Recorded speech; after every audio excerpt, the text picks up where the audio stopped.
we are just about ready to begin this.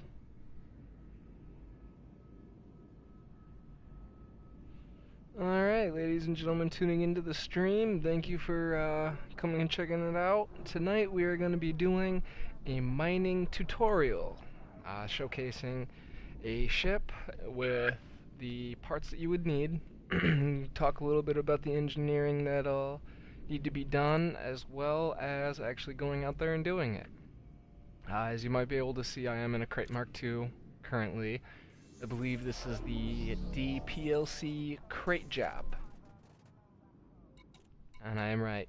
This is actually my current mining ship. I have currently everything on it outfitted, ready to go. Just to give you kind of a quick look. Subsurface displacement, seismic charge, 2 mining lasers, and an abrasion blaster. I have actually one of everything for this ship, as well as the pulse wave scanner. Down in the core internals, as you can see, I actually was able to squeeze away with a 7D power plant and just have enough for everything. The stock 7E power distributor, it's not actually important that we have one upgraded. It'll actually be enough to suffice for what we have. Going into the optional internals is going to be the big thing. On this one, as you might be able to see, I actually have a total cargo space of 128, and that's actually a combination of these 3 cargo racks, a controller limpet with a refinery, fuel scoop, optional. I would recommend it though, as well as a 2B prospector limpet. One thing I do not have on this one would be my detailed surface scanner. That will actually allow us to figure out exactly where the or no, wait, we got a discovery scanner. Yeah, so we can actually forgo that, and what we're gonna do is we're gonna go ahead and swap over to the T9. I've bought a ship, as you can see, a whole bunch of ships here. These are all my other ships at a different station inside of Dextra. But here I have my Type 9. It's completely barren, actually. I went ahead and I made sure that everything was as basic as I could get it, and I can build this here, essentially, with all of you. So we're going to go ahead and swap to the ship now.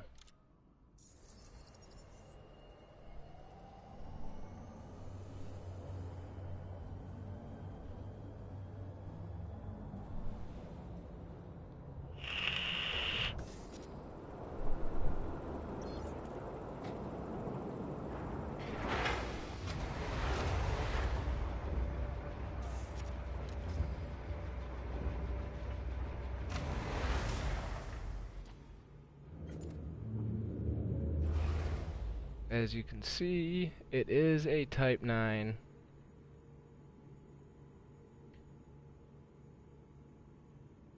Big old hulking space cow. One of the first things that we're going to do is we're going to head to the outfitting section. The purpose of this video, we're going to go ahead and try and actually get the most amount of Void Opal hearts that we can. So I'm not going to worry too much about trying to find the perfect materials and stuff like that. I just basically want to get something that's going to be sufficient for everything that I have. Seismic charge is good for breaking apart the deep cores. The way how that works is you will be able to shoot it and then hold down a charge. Whatever the fissure rating is at is where you'd want to release it. So if it's low, you'd want to release it within the first bar. Medium or average would be the second, and then high charge is the third one. For this ship, we're going to go ahead and actually bring 2 of these.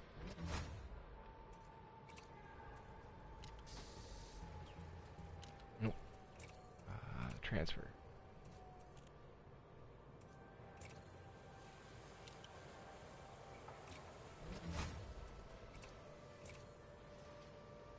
Oh, it turns out I actually went with a multi-crew part. But anyways, the subsurface displacement missile is good for subsurface deposits and works by having you shoot at it while holding down the button. And there will be a bar that comes up, asks you to scan along, and then when you release it, that's when it actually triggers. Depending on where you release it will determine what kind of materials are actually spewed up. A little side note, you can actually fail that little mini game, so if you do plan on trying it, I would recommend at least getting a couple shots in before being completely discouraged from it, as it does take a little bit of time to actually get used to. Hopefully later on in the video when I cover that part, it'll actually be enough to suffice. Basic mining laser, traditional, used from the previous updates. I will go over how to use this, but it's pretty self-explanatory. You just kind of shoot at the item and collect it from there. The last one would be the abrasion blaster, which actually takes care of surface deposits. It's going to be useful when breaking apart not only deep cores, but even some normal asteroids themselves, which will actually have, just on the surface, little chunks of the material.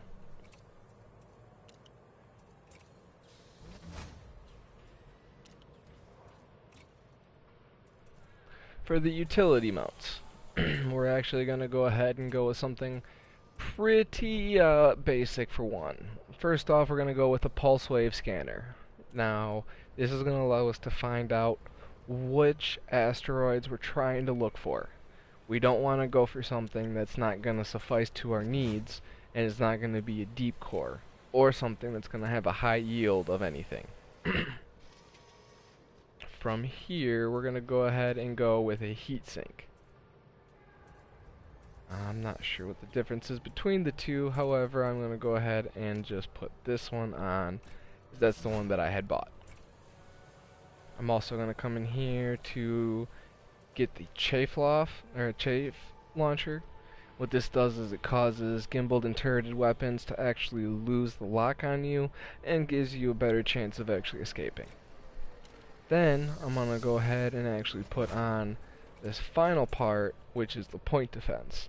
This should automatically shoot missiles and other explosives that are coming towards me and allow me a chance to at least escape without taking too much damage. From there, under the core, we actually have most of this pretty set. We have military grade composite, basically something to give us more hull. We also went with a 7A power plant in order to be able to sufficiently power everything. We're just leaving this with 7E basic thrusters, something that allows us to still fly. It's a stock part. We're not necessarily looking to upgrade this thing in that aspect. Frame shift drive, definitely very important. Go with an A rating, the highest class that you can. And you're going to want to also give it some engineering just to squeeze a few more light years out, especially when you have a full cargo full. Life support, we went with a 5D. Most of the time you're never going to need anything higher than a D-rated life support in any kind of ship. You're not trying to survive that long, and if you get into a situation where your canopy pops, you're normally within the 7 minutes and 30 seconds of any light station, or any starport. A 6E power distributor, again, another basic part. Don't really need to worry about it too much on a mining ship, as most of what you're going to be doing is flying and basic mining. It doesn't need a lot of charge. We went with 4D sensors, as again, we're not trying to get the most out of it, but it's also the lightest part and will allow you to actually still have a good jump range without trying to weigh you down. Your fuel tank is pretty basic. I would leave that in there no matter what. Going down to the optionals. As you can see, I already have the 7C BioWeave generator installed. I went with the BioWeave. It's quicker recharge. Much easier than trying to worry about your shields recharging on you. For these two 8 class, we're going to go ahead with these cargo racks.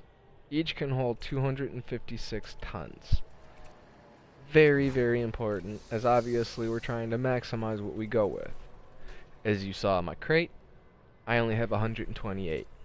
So, using this, hopefully we could get exactly what we're trying to squeeze out of this. Coming down here, we're going to go ahead with the 2A refinery. It's got a 6 bin count, and it doesn't necessarily take up too much space.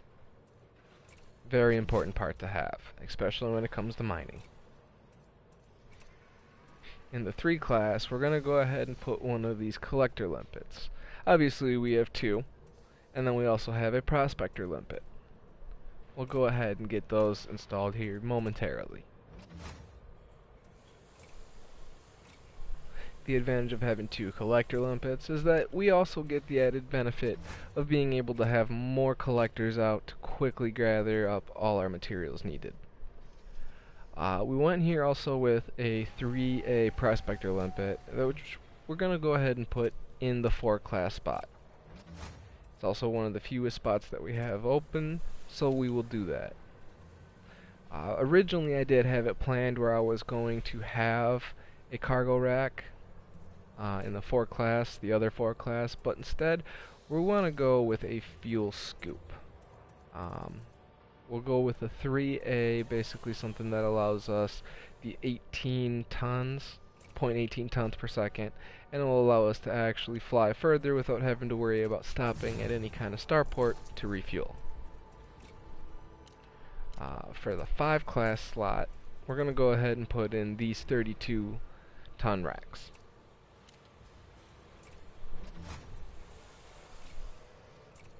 And then for the 6, we also have another one.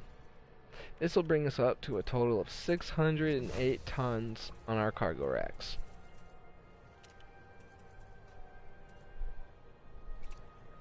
Everything else, as you can tell, I just kind of left alone for the most part. I haven't really touched anything because I wanted to do this all live. So, in order for the ship to finally be complete, it needs a name. And every ship in the Dexter PLC always starts with DPLC. From there, we are going to name this one Void Rage.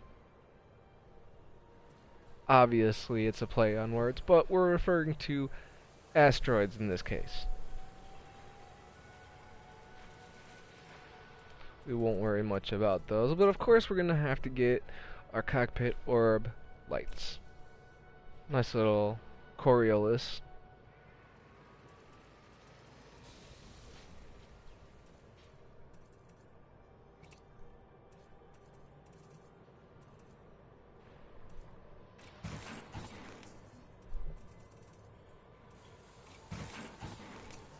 We're going to go ahead and personalize the cockpit now a little bit more.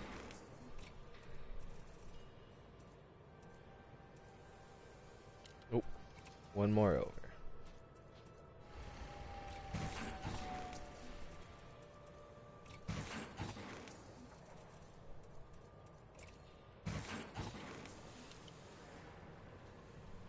And the T9 is complete. The DPLC Void Rage is ready.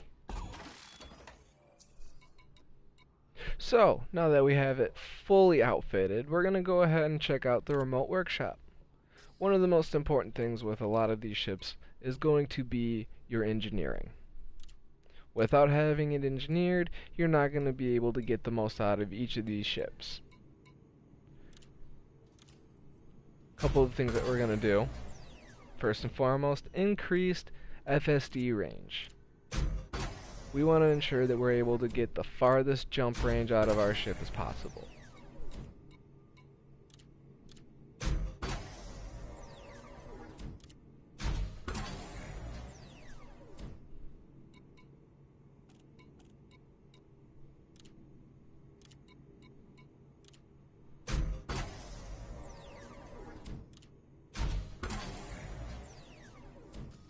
Having a grade 3 upgrade would bring us to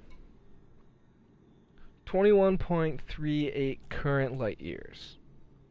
Should we only have enough for just the jump itself, we would be able to go 22.29 light years, which is not bad. I've already scoped it out and I figured out the best place to sell our materials once we have them collected. In the meantime, we're going to come back in here. Now that we have it upgraded and engineered, I could obviously go for other ones such as my sensors, power plant, and the shield generator, but we're not going to go ahead and do that. As well, thermal resistance is the preferred method for bi-weave, as you'd want to make sure that you can protect yourself against lasers. Now that we have that, we're going to come down here to restock, and we're going to load up on some limpets.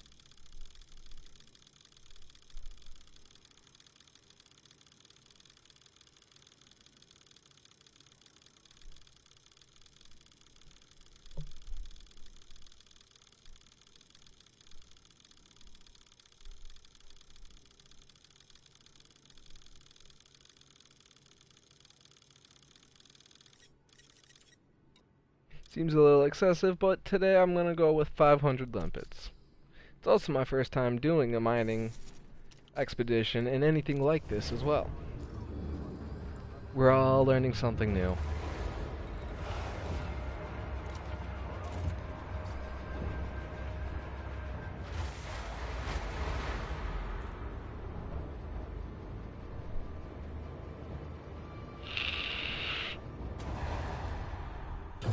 For our adventure, we're going to head to Zeris.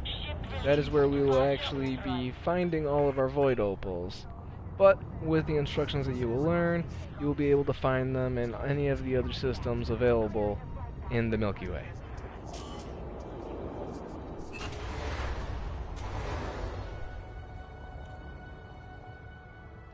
Yes, people, I am actually trying to pilot this craft as it is big, hulking, and incredibly slow.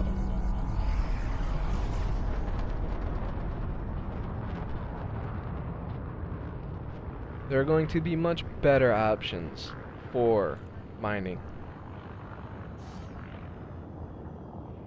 But the way how I saw it, if I could find a way to actually fill my hold full of Void Opals, we would be able to collect on a massive payday. Now, some of you might be wondering, how big is massive? I can't really blame you for asking. So, in order to figure that out, we're going to go ahead and crunch the numbers together. 608 tons, which is my maximum capacity for Void Opals. We're going to go ahead and times that, just as a broad number, 1.6 million. We would approximately end up with 972,800,000 credits. Needless to say, that's quite a lot. Now, am I going to reach that? Probably not. I don't really foresee myself actually getting that far. But at the same time, that is something that we are going to try and undertake today.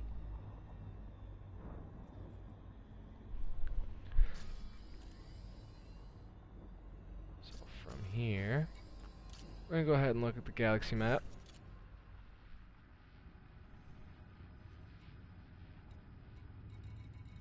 And figure out where this Zeris trader, or Zeris planet is.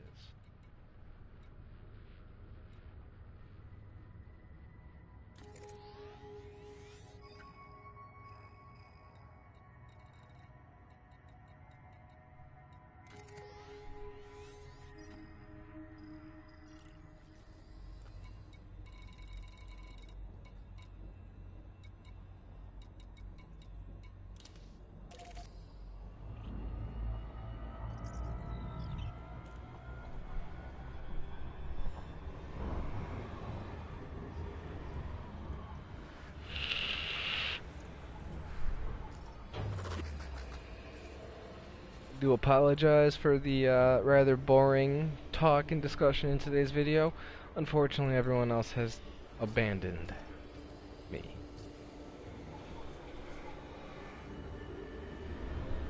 while we are flying, we'll take this time here actually to go over hard points as well. So first things first, you're going to want to go ahead and make sure that everything is on a different set of hard points. Mining laser included, as the mining laser itself will actually utilize an entire hardpoint system by itself.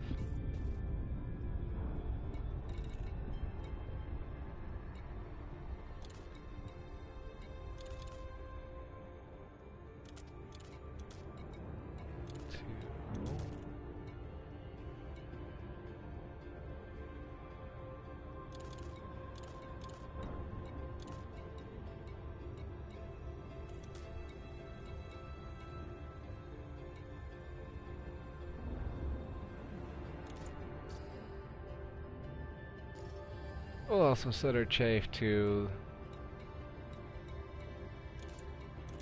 the same same fire group as the mining laser.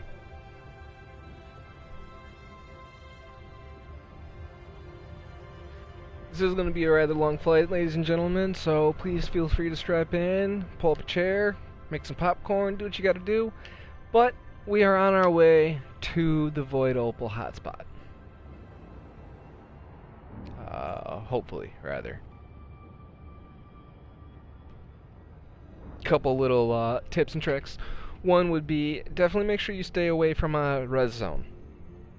A res zone will basically incur that, not incur, but basically enforce that pirates will come constantly to the situation to then try and find what you have on you. Haz-reses used to be a source to be able to go into and try and find some good materials, but not anymore. It's literally become a bounty hunting ground. As well, having a hotspot to go and farm, you will only have pirates enter with you the very first time you enter into that instance. That said, if you decide to close out of your game and then reopen, there is a chance that pirates will be in there to then scan you.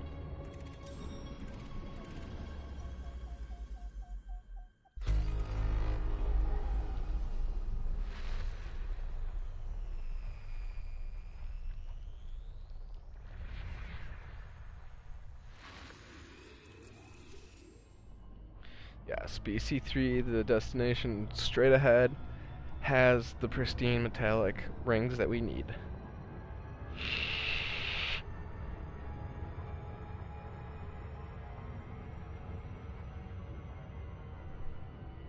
Now, is mining for everyone? No, it is not. It is not a very enjoyable aspect of the game, and I will be the first to admit it. I do prefer the combat.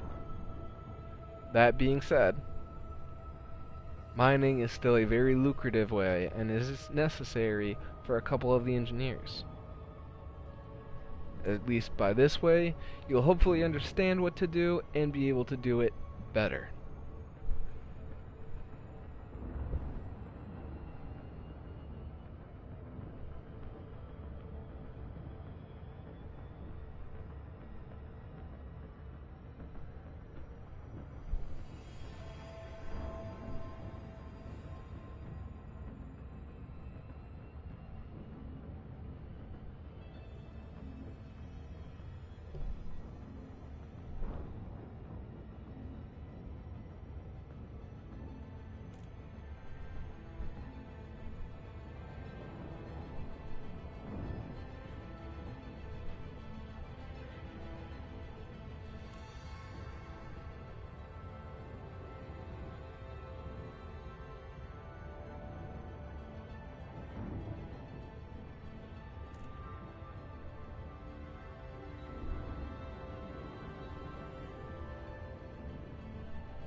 Alright, as we get closer to our destination, we're going to want to slow it down a bit.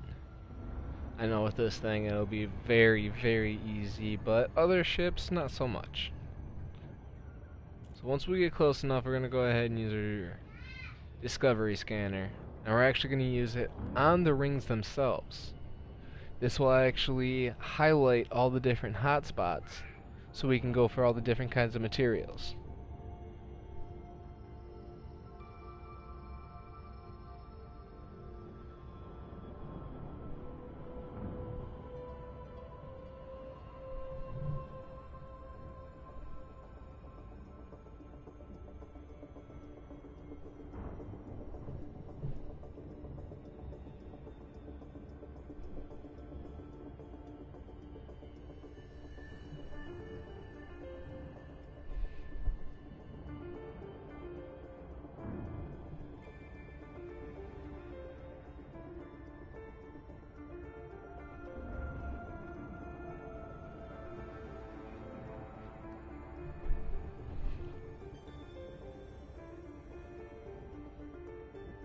As we continue to get just a bit closer, we're going to be able to use the discovery scanner.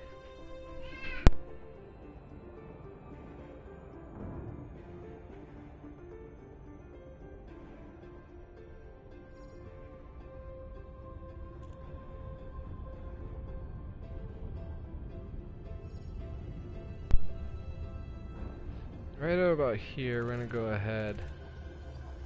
Oh, I don't have a advanced discovery scanner. That's where I messed up. Okay, so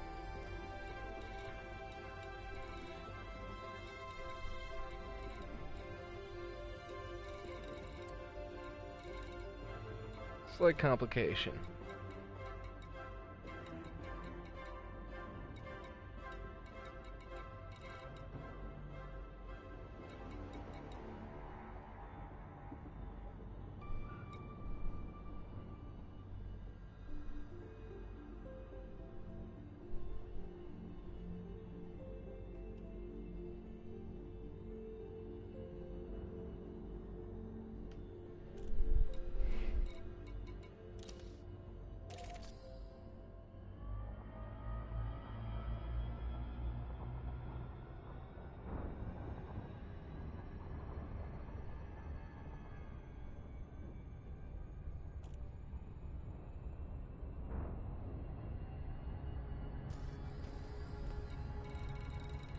Okay, in order to make up for this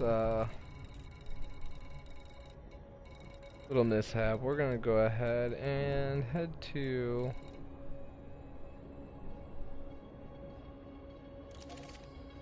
back to Dijkstra.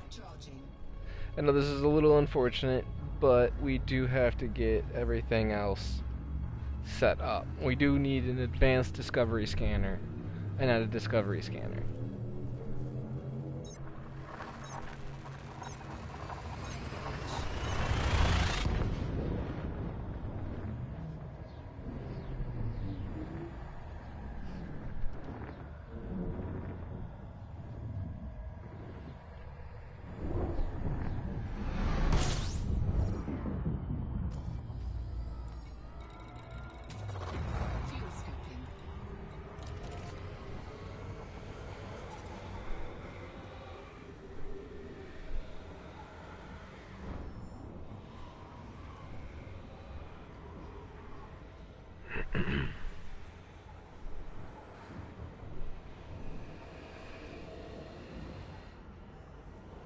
As well, I know the stream quality, the picture quality is good, the stream quality itself could be much to desire. I'm actually still in the process of getting a better PC so I can start using my Elgato capture card I got.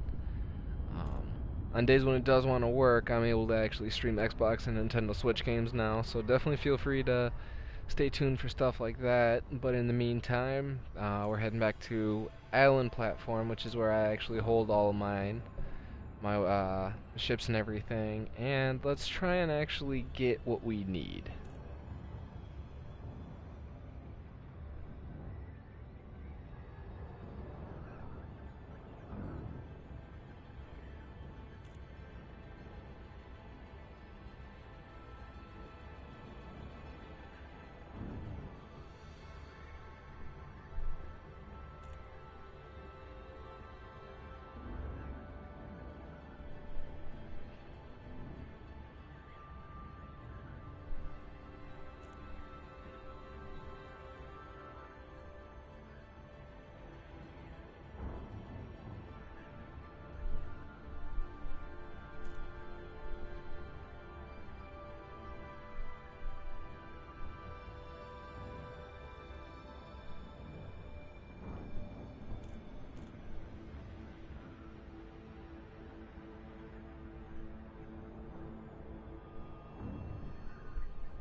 As you may have noticed, it does take almost an entire engine size of heaping to actually get the boost going. No matter what, it's the same way on just about any kind of build you can do for a Type 9. While they are great for their cargo capacity, and I can push out, I think, 752 tons on my DPLC donkey cart.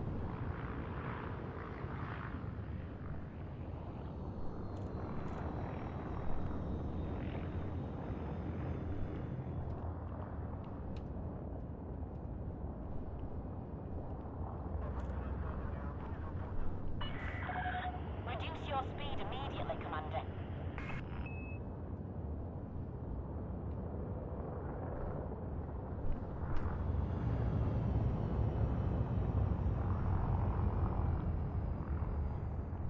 We are sitting behind a space whale. I know I'm a space whale, but so are they. Current vector, Commander.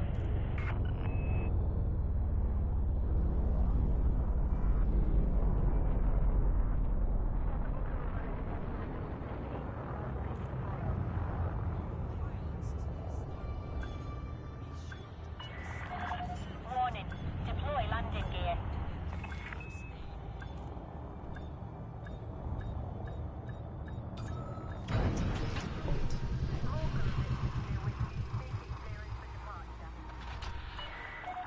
You're on the deck. Ground crew dispatched. Welcome to the station, Commander.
Well, unfortunately, it looks like we'll be losing a little bit more cargo space. And considering that there is a Class 5 fuel scoop here, we're going to go ahead and get rid of our 3 and then get a advanced discovery scanner somewhere else, where they actually have it.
It's a good thing I'm going under 100 because that would have been a fine.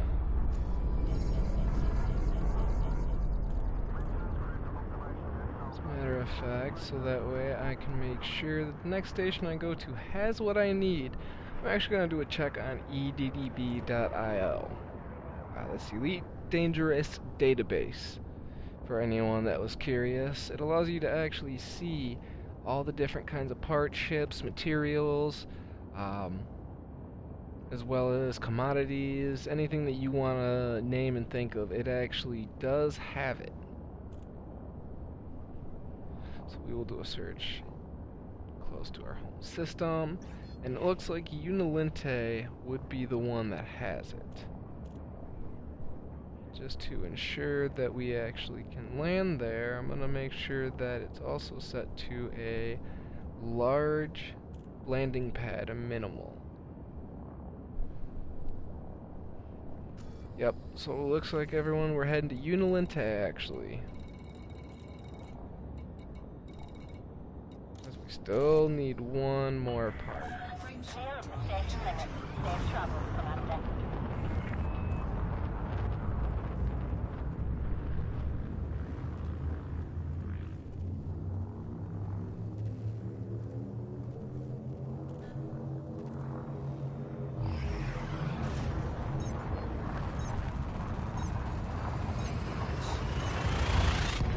Could have been really bad for the system.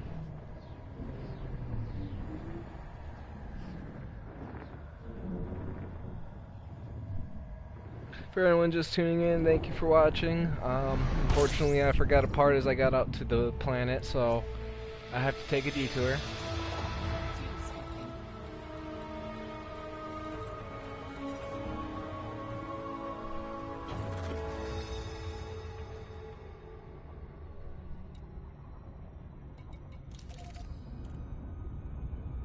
We'll also be doing a planetary landing since it appears to be the closest station that actually allows me to dock.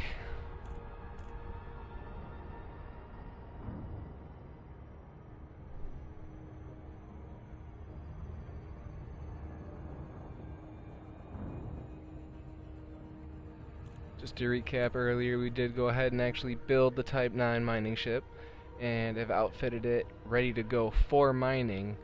We went over different firing groups and what to have everything set as, just to ensure that everything is ready to go once we do get out there. Once we do get out there, we'll be going over the different types of mining weapons and then working our way from there.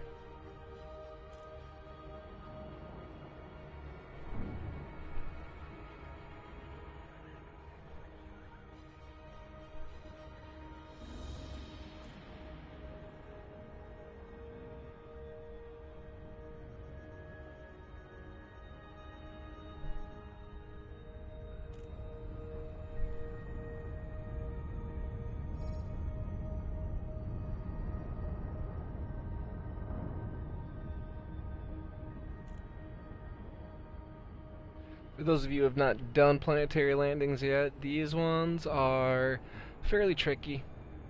Basically, you want to ensure that you come in nice and easy and that you're not trying to overdo it. And you'll eventually get this little layout that's about to appear.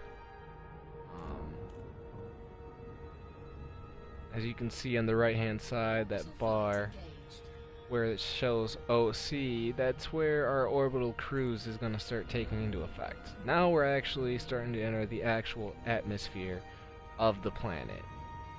It's kind of hard to see, but on the right hand side where those numbers are, there's actually a G rating for the gravity of the planet. Obviously planets with a higher gravity rating are going to pull you down a lot quicker. Using Earth's 1.0 scale, it gives us an idea of how our ships should be. And it looks like here we actually have 0.27 gravity right now. So we should actually be pretty good to come into this one fairly easily. And for future context as well, I do not have a docking computer on this T9. All my docking will be live, and if you've seen me dock before, Don't hold me to it. You already know I'm gonna suck.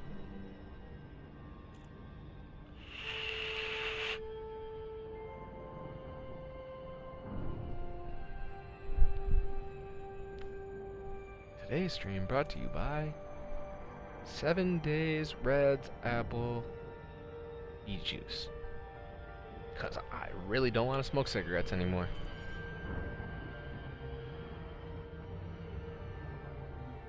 Alright, from where we're at, we're going to go ahead and actually drop into the actual atmosphere now. And just kind of coast it all the way until we're finally there.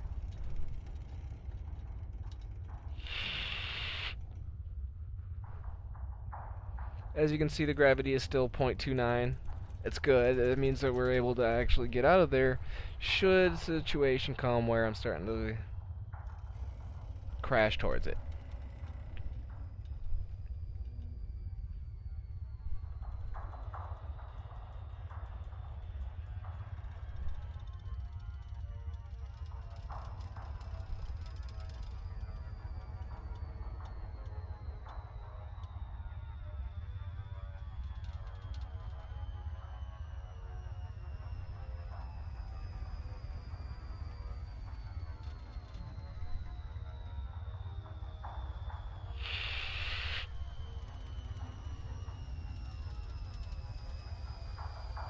Ooh, and it took us right to the station.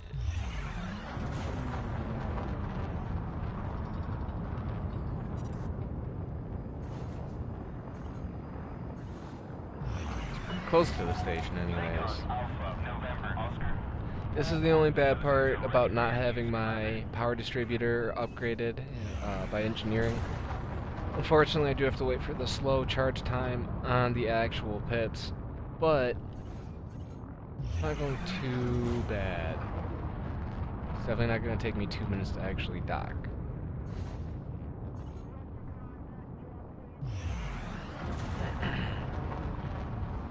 As you can see, I'm about capping out at 193 in terms of my speed, so if you're coming to try and steal all my treasure, please don't.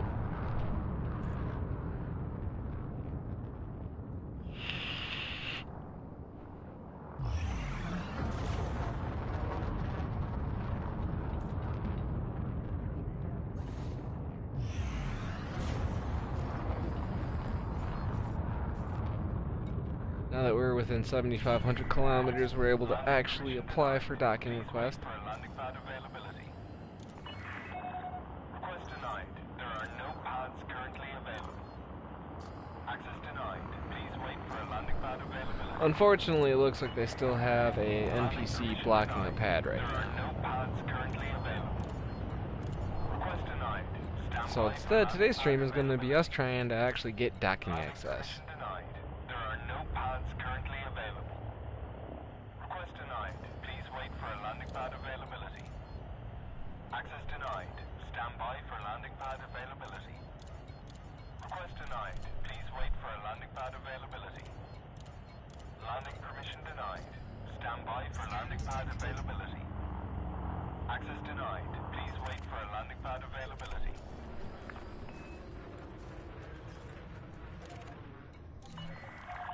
Clearance denied. Stand by for landing pad availability. Access denied. I wish I could give you guys some better content than this, but it might get to the point where we actually back out and head out into solo just to be able to dock. Landing permission denied. There are no pads currently available. Access denied. Please wait for a landing pad availability. Request denied. There are no pads currently available. Landing permission denied. We'll give this one more minute, and if it doesn't get any better, Clearance denied. Please that's when wait I'll for actually landing go pad into availability. solo. Request denied. Stand by for landing pad availability. Clearance denied. There are no pads currently available. Access denied. Please wait for a landing pad availability. Landing permission denied. There are no pads currently available. Access denied. Please wait for a landing pad availability. Request denied. Stand by for landing pad availability.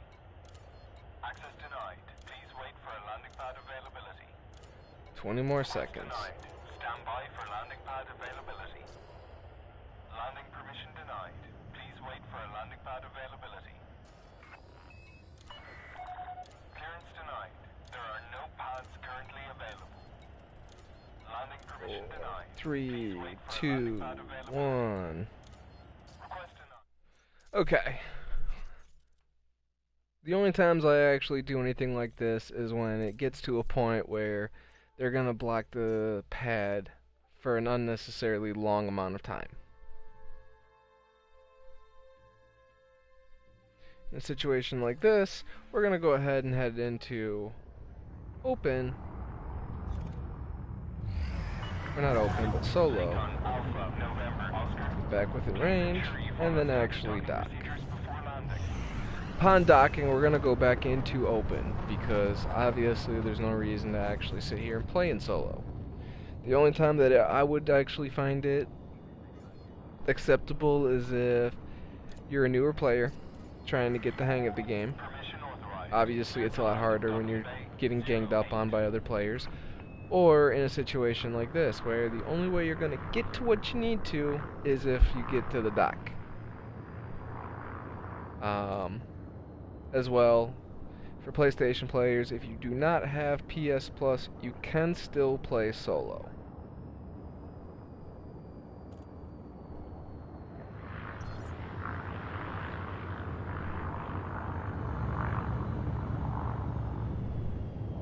Scan detected. Landing gear deployed.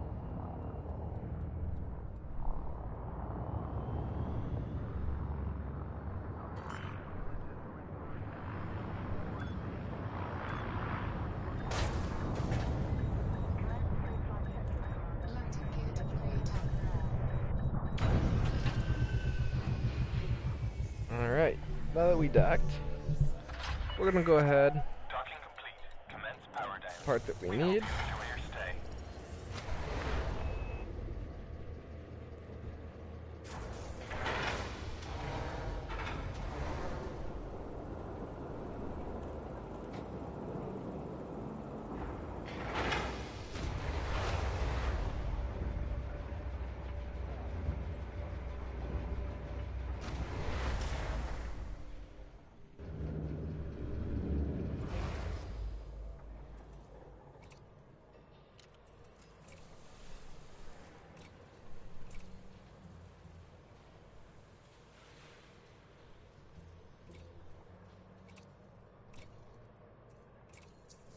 Detailed surface scanner is also another essential part of an actual fire group for mining. Unfortunately, I had forgotten about it until just recently. Now that we finally have that, we're going to go ahead and replot our route back out to Zeris.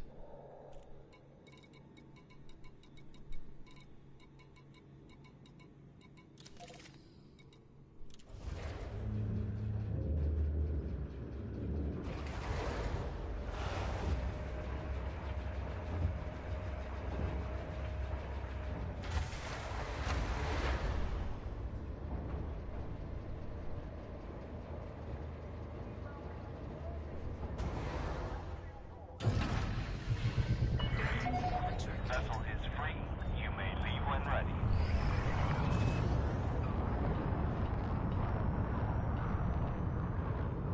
On that note, as we get out of the mass lock and get ourselves on our way to Zeris to continue on, I must take a quick break. So if you will give me just a moment, I will be back.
Alright, ladies and gentlemen, we are back. Frameshift drive charging.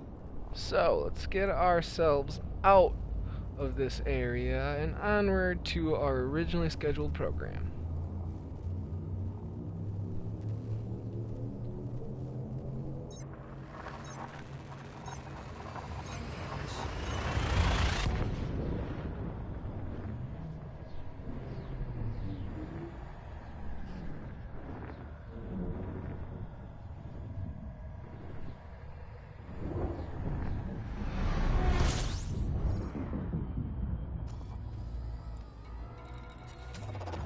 Back to Zeris BC3. I can actually make sure that I'm in the right area. Fuel tank disengaged.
Alright, ladies and gentlemen, for anyone just tuning in, we're still on our way out to Zeris BC3 to begin mining for Void Opals. While we're in there, we're also going to show off how to use the abrasion blaster, the subsurface missiles, and the seismic charges in order to fully maximize what you can truly get out of mining, and hopefully showcase not only to our squadron, but as well anyone else out there curious of mining, a good setup and how to at least approach it.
Alright, we are getting a lot closer to our target now, in which case we'll be able to actually go ahead and send out a surface scanner. Something that will actually scan the asteroids just to figure it out.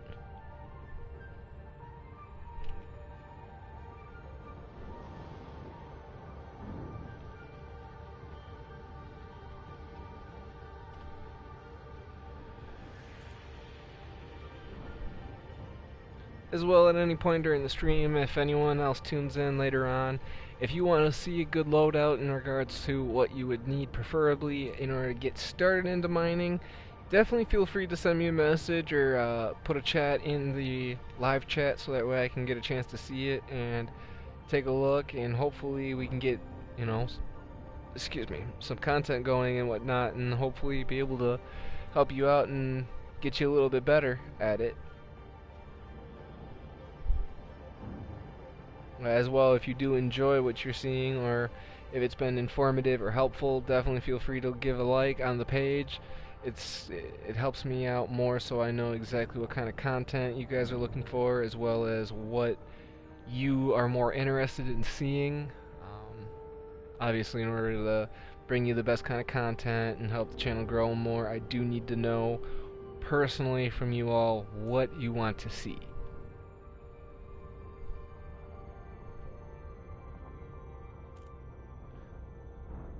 Almost there.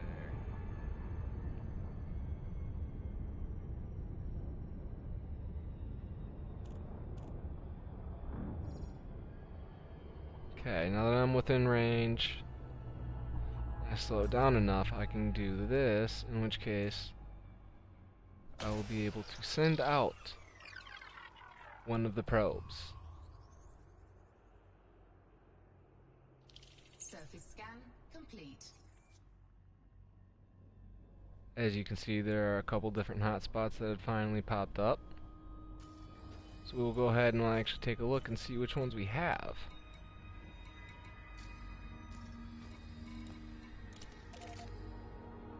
We have a Void Opal hotspot dead ahead. So we'll head there and see what we can find.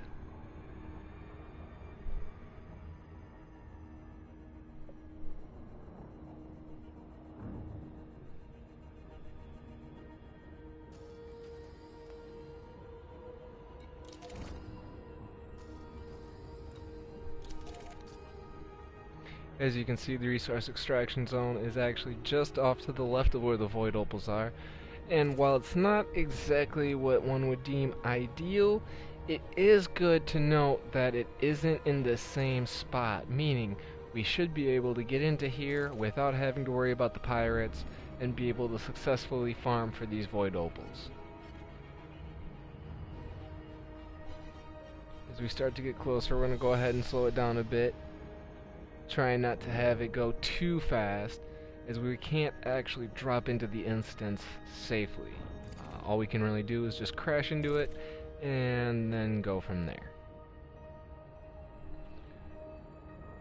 Moving as close to the center as we can.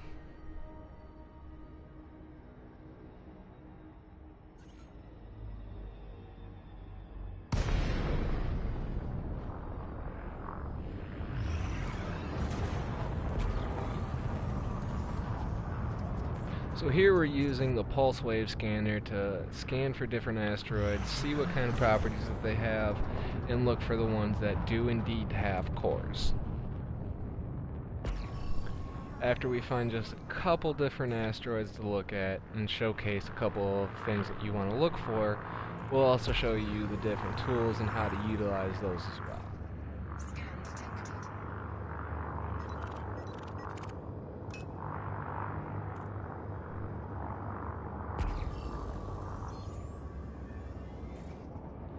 Now, as you can see, this asteroid here has a very bright glow to it, as well as like a reddish orange tint. Ideally, these would be the kinds of asteroids that you would be looking for.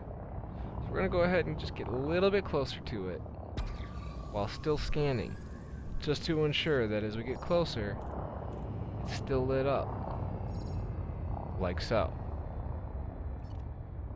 So from here, we're going to go ahead and pull out our prospector and collector limpets. Limpet drone. We want to send out the prospector to verify and analyze it and see what exactly this asteroid holds for us. Limpet engaged. As we can see, it's got hydrogen peroxide, liquid oxygen, Complete. menthol monohydrate crystals, and low content in regards to materials. So, surface deposits. For that, we are going to need the abrasion blaster. With this one that's coming through, we'll go ahead and make sure that we target it and take it out on its way through.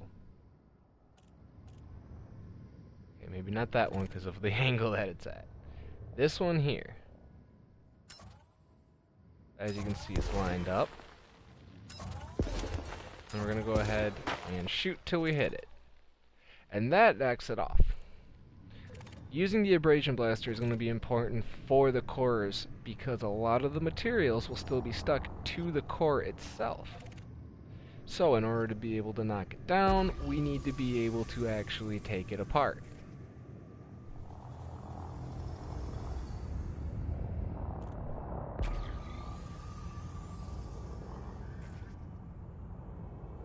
Apparently that NPC will not be staying here to die either. Now, with that one in front being a tingy color compared to the other one, we're going to go ahead and pass that one up. Chances are it doesn't have a core, it doesn't have a lot of different materials, and it probably doesn't have good refinery materials either. As we get close to this one, you can see that its color is starting to diminish at certain parts. Chances are this one does not have a core either. If that is the case, it is unfortunate, but it is not the end.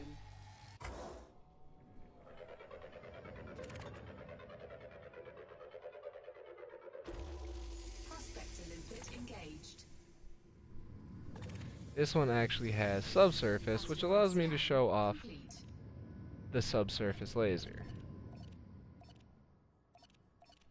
Subsurface displacement missile. There we go. So, as you can see, you want to line up your shots. Alright, well this is a lot different than the crate, so you're going to have to forgive me on a couple of these shots. But once this one comes around, once I shoot this, you're going to want to pay attention onto the screen because you're going to notice a new thing pop up. That will be in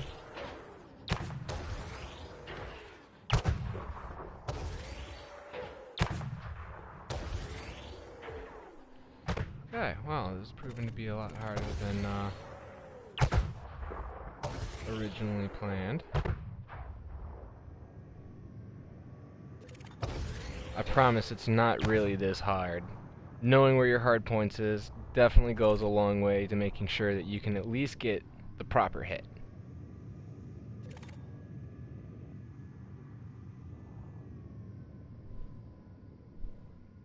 See if I can get it. Oh! And I had it too. Now in the bottom left where it says deploying drill, releasing it in the blue on the very bottom bar is what's going to actually knock that chunk loose. As you can see in the bottom left, it's kind of grayed out, but it's also 80% of the liquid oxygen. Subsurface is going to give you a much higher yield than the normal.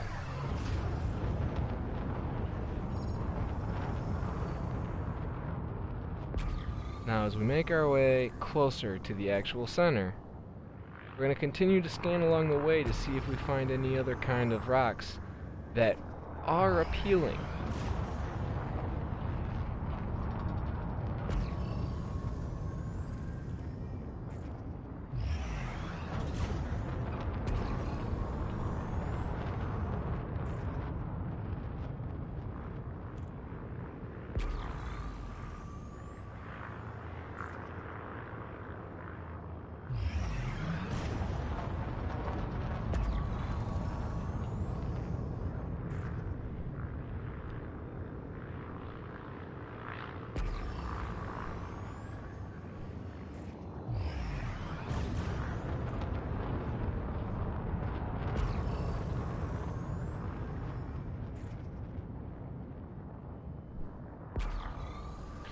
perhaps I should have been a little bit more open-ended here. Being that we might not actually make anything. Hey, what's going on, man? How's it going, Spades? Oh, it's going. How's the mining operation? Well, considering that I completely forgot about an advanced discovery scanner, it went off to a great start. Oh, the what? An advanced discovery or a surface scanner, detailed surface scanner. There we go. Oh, okay, I gotcha. Yeah, completely forgot all about that, and in the builds yesterday. Yeah, I forgot that you need that to get into those, to find the hotspots in the rings. Yep. So I've been going about an hour 20 though. Talking. Are you in Zarice? I am. Cool. Did they have a Void Opal hotspot? They do. Nice. I knew they had a few in there. I used it for Bromellite when everybody else was doing Void Opals because I was still getting Void Opals in the Bromellite one, but there were a lot more missions for the PLC to actually mine Bromellite. So I kind of used that as my testing grounds for mining. Okay. As far as a T9 in the mining zone, it's actually not moving too bad. Nice. It is You bulky. got, It is slow. You got some dirty drives on there yet? No, I actually have 7 E's. Oh God. Yeah. Oh man. I know, and I'm really not having that bad of a time either. Well, it can only get better from there. Exactly. I did upgrade my FSD because, I mean, I don't know, did you see my one joke that I put? I don't know which one. How, Hutton Orbital is buying Void Opals? Oh yeah. Yeah. Prospector limpet engaged. There's another one that's not a Asteroid scan core. complete. Come on, game, give me some lead luck here. I'm trying to create content.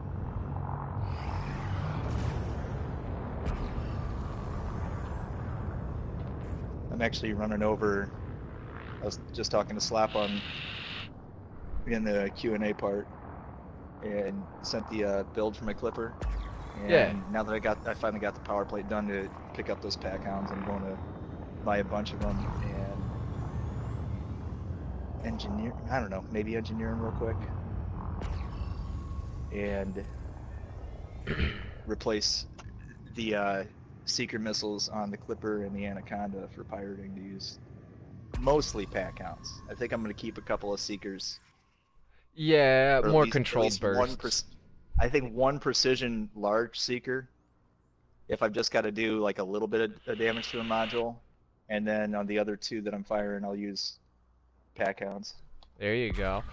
For anyone following along, how this asteroid appeared bright and then kind of went away, most of the time, those are also not going to be good ones to actually look at either. Limpet failed. Yeah, you're doing Void Opal, so yeah, you're looking for the things that look like popcorn that have some like black veins going on a couple of seconds after you fire the pulse wave scanner.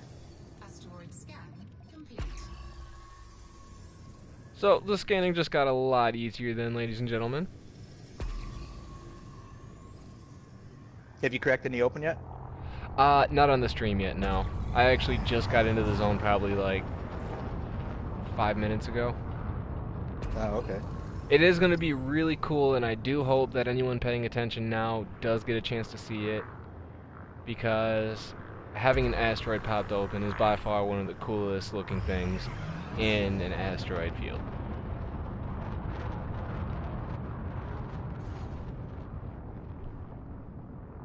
Oh, if you hadn't seen yet though, Spades, I would look in members chat. It's a little bit higher up, Okay. but my party chat does have a star in it, and I put what the star is for. A star. Okay, give me 1 second. Let me finish typing this message. Yep. And try not to crash into the sun. Damn. That usually helps. This one is really lit up, this asteroid. As well, it's staying bright all the way throughout it.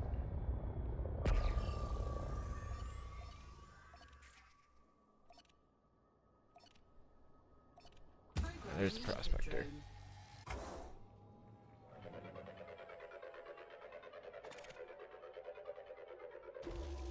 Prospector limpet engaged. Asteroid scan complete. And nobody cares because it is definitely not what we need.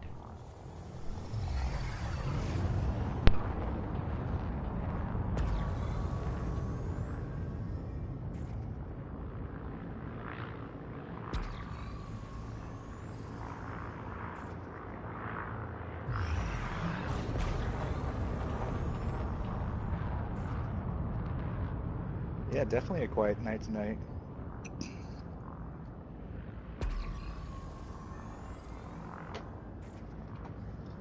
This is weird with Lancer on earlies, not having him on in the evenings ever. Yeah, I mean, who you gonna tease now? I know. I mean, you're a good dude and you're not Scottish, so I can't make fun of you. Whereas I think we all know Lancer's kind of an a-hole, and he's very Scottish. Yeah, to say the least.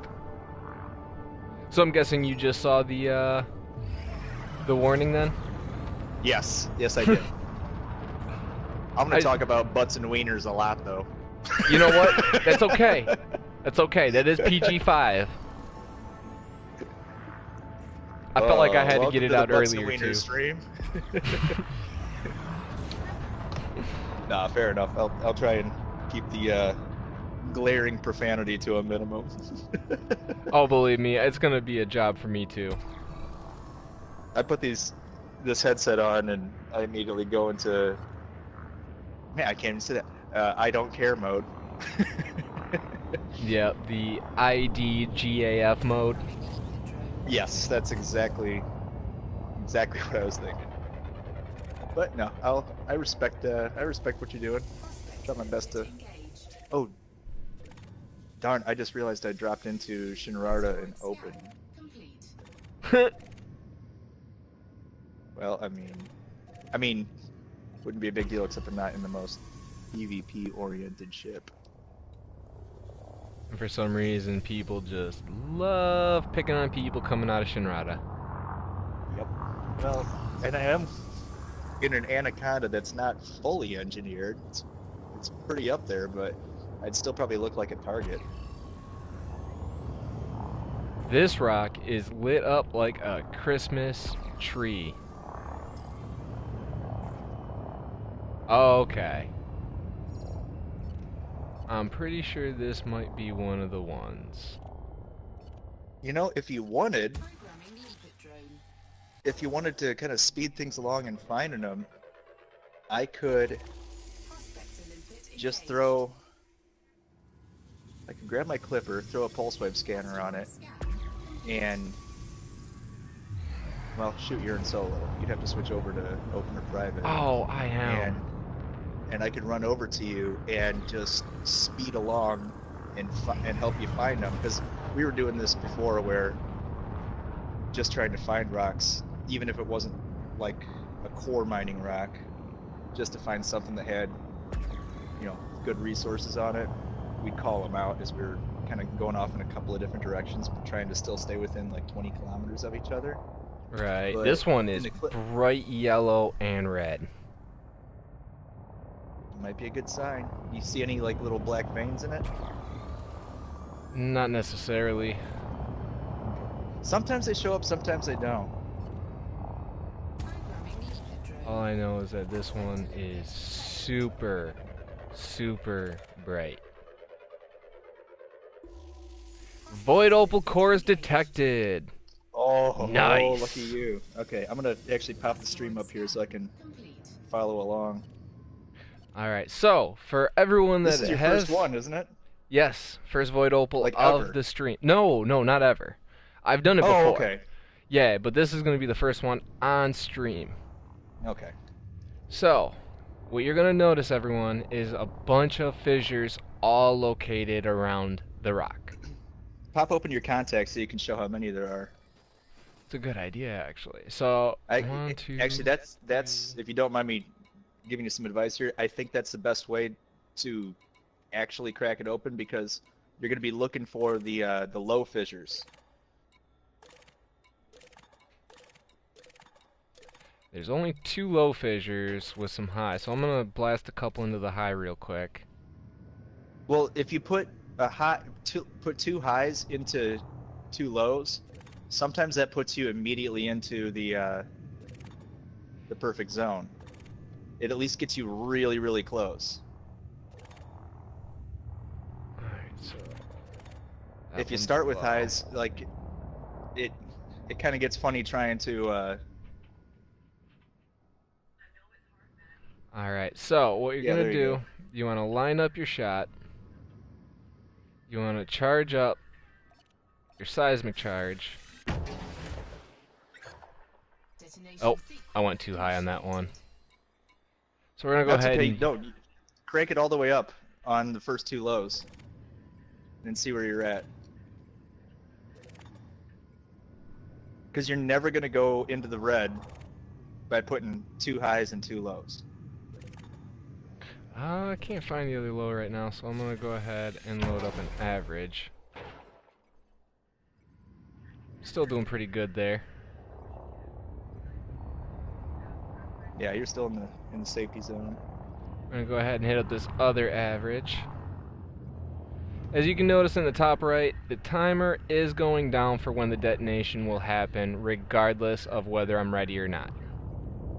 And I kind of like that they don't give you a ton of time. So Yes. like you got to start moving around it quickly.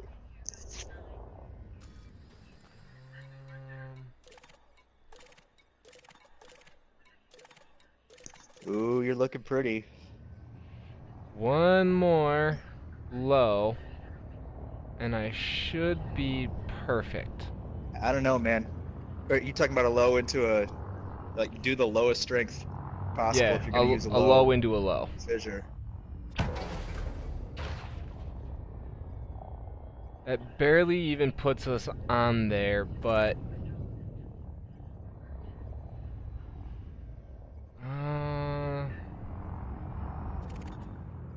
we should be good, actually, with where we're at.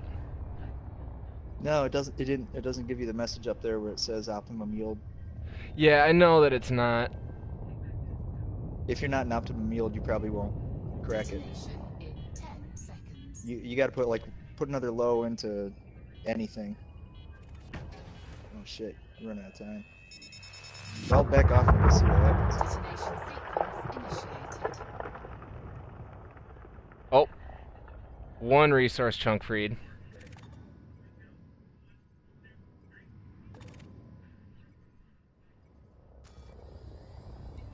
I think the perfect formula is every asteroid that I've found, every core mining asteroid that I've found has at least 2 lows, 2 low fissures. Put the highest strength projectile you can into those first 2. If it doesn't give you optimum yield at that point, start hitting averages or highs, it doesn't really matter, and just put the lowest charge you can into those, just like, tap it basically until it says optimum yield, because you will never go over it at that point. It's not possible to be going too far into the red that it'll fail the detonation. Okay. That's just my experience. I might be wrong, but it's never, after kind of screwing it up for the first few hours, I think I found that on Reddit, and I tried it out, and it's worked for me countless times since then. Alright, let's see if I can go And ahead and... it's definitely easiest to just use your contacts menu too. As much as I hate opening up that the contacts menu on the left side, sometimes it's just easier. Let me see if I can actually salvage this one. There should be one more. Nope, just these 2 spots here. So let me actually cancel one. Dude, you might be able to get this. Maybe. Once I cancel that, I'm gonna go ahead and actually Oh set wait, out. if you cancel it though, does that Oh, kill off the fisher? it does. Ah, that sucks. Detonation in 10 So I would just detonate it unfortunately, now then, yeah. and because you might get another spot off of it.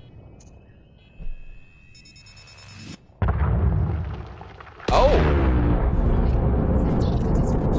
oh, it actually blew up. Oh, it's so pretty. Good job, dude. Thank Way you. to save it. Surprised that I was able to. So, Yeah, I didn't think that would work. so at this point, everyone paying attention, you'd want to actually send out your collector limpets. The drone. You're gonna let them go out there, do their thing, collect what they gotta do, Cargo scoop. and then from there, you're gonna actually get out your abrasion blaster and then work on what we were talking about earlier, with actually freeing the rest of the chunks.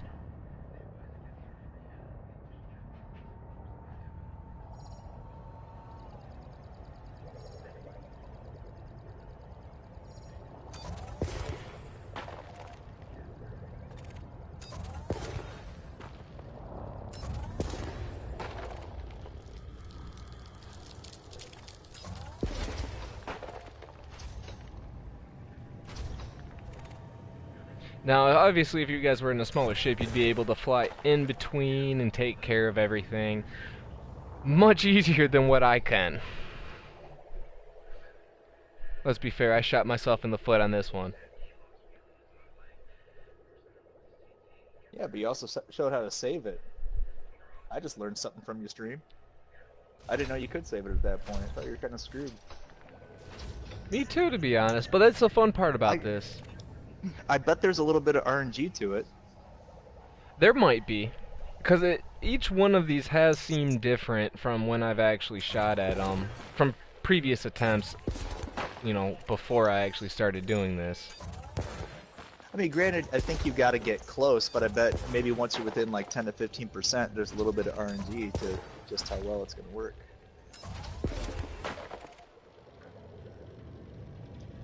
I wonder if the previous explosion just tacked on with like the extra amount may have actually done something too. Yeah, that's true.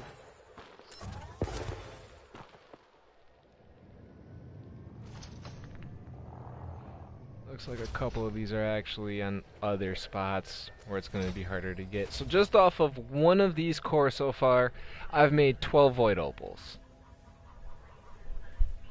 Off of 12 of them, I've made almost 14 or 15 million. That partially pays back what I spent on this ship. And once you get, you know, more efficient with this and more comfortable with it, this is going to come a hell of a lot faster. Oh yeah. And of course the biggest thing is always just trial and error. As anyone saw earlier in the stream, I completely messed up subsurface deposit like 7 shots in a row. It was That's bad. alright. Subsurface is like the shittiest payout of the 3 different kinds of mining. Or I guess 4 different kinds. 3 of which I've I still actually use it because showcased I think so it's far. I think it's a fun little mini game. It's not bad. I mean, the only good thing out of it is like if you were going for a specific material, you'd be able to actually work on getting just that. Yeah. Like if you're doing it for a mission, for sure.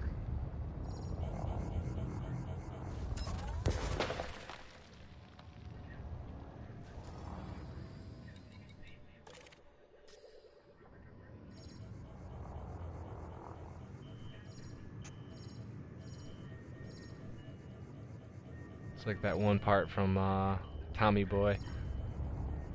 Fat ship in a little asteroid. I think it is also important, like something I've learned from the Type 10 doing this. You give it like 2 minutes to spread open after you've cracked the asteroid, and you don't even need to go inside of it at all. You can if you just kind of work your way around the outer diameter of it, you can fire in surface abrasions and use your collectors, especially if you're using B-rated collectors because they have the longest range. It might not last as long, but the range is what's going to save you in the long run with those. Yeah, and in this, you look at how long limpets last. If a bee's not lasting you long enough, then you're just not efficient enough yet, and you'll definitely get there. Bees should last you plenty of time. You got a few minutes on each one, and also they're oh, I almost said the F word. They're freaking limpets. Wow, I can't believe I caught myself there. Great job. I would have let it slip.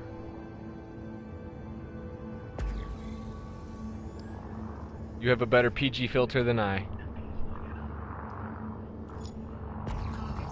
So, now that I've actually gotten all the Void Opals from that one, I'm going to go ahead and pull up my cargo scoop. Start trucking along.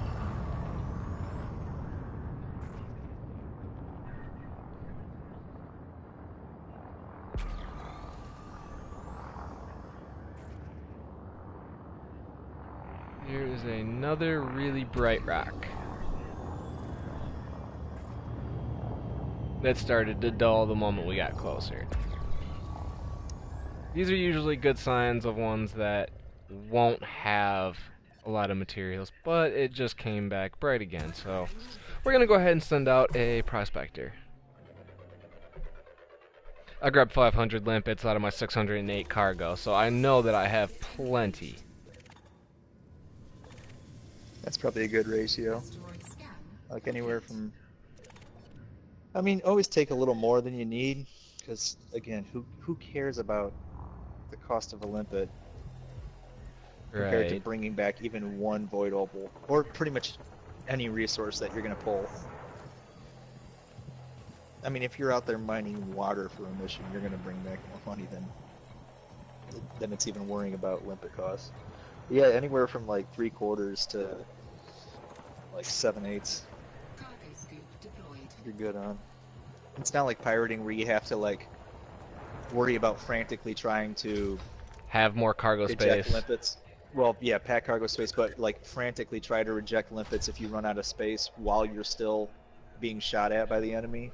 This you can take your time, and slow and steady wins the race. Exactly, and that's the nice thing too about a lot of these hotspots is that they're not in the middle of a red zone. So you're not going to have to worry about a whole bunch of those different kinds of enemies and pirates constantly scanning you.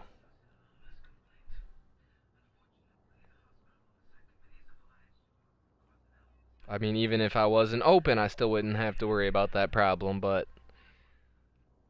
my stream turned from mining tutorial into docking request denied for a good solid 2 minutes. That doesn't exactly sell views. But as you can see, anyone who's still following along, this is the traditional mining laser. It's just a typical laser that you fire out, and it does pull materials off of an asteroid, such as in the context list here. You can see that there's material, fragments of different things, as well as mixed fragments of all the different kinds. One's got 15%, the other one's got 9% in that one little cluster. Plus, using your mining laser as a bonus, you're also going to be Cargo scoop. getting a hold of some engineering raw materials, Limpet drone. and that's always Cargo scoop it's always deployed. nice. I would never recommend mining if you're trying to go out and find specific engineering raw materials, but it's Yeah. a super nice bonus when you're not thinking about it. Anytime you can get more engineering materials without having to do the quote unquote grind, by all means Exactly. do it. Basically getting two birds with one stone, as it were. Right. Now, in this case, I do have to whore myself out, so forgive my insolence, spades. Okay. Nintendo did have a Nintendo Direct for anyone that's interested. As you may know, I do have a capture card, and I have started doing Xbox videos, and I'll actually be doing some Switch videos soon too. Couple cool games that are actually coming out. Mortal Kombat 11 on the Switch. The new Assassin's Creed 3 remaster is coming out on it. But as well, for anyone that might be interested, there is a new game that they had announced called Astral Chain. It looks like a super Japanesey action RPG type game with a pretty unique combat system by the looks of it. For anyone that's a Nintendo fan, definitely feel free to check that out and let me know if you would actually be interested in seeing something like that. Probably won't be coming out till like the end of the year anyways, but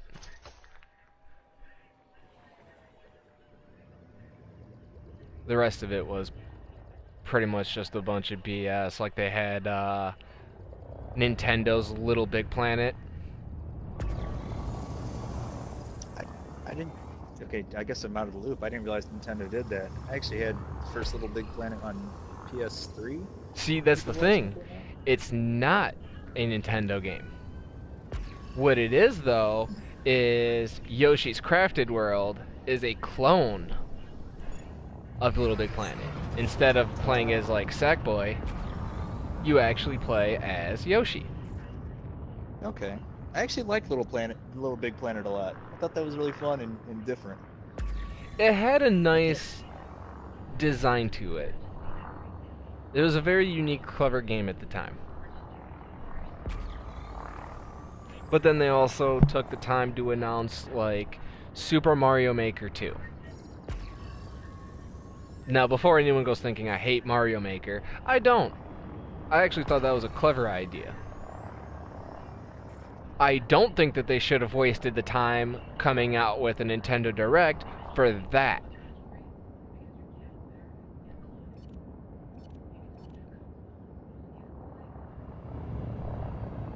So it looks like I may have actually just found another Void Core.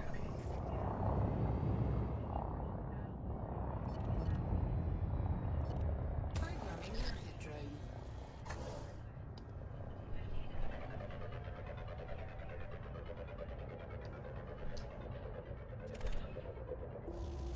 Prospector limpet engaged. Asteroid scan complete. This one is for Bromolite, which, I mean, it's not what we're looking for, but as well, it is still one of these deep cores, Detonation sequence initiated. and we're going to go ahead and try and pop it open.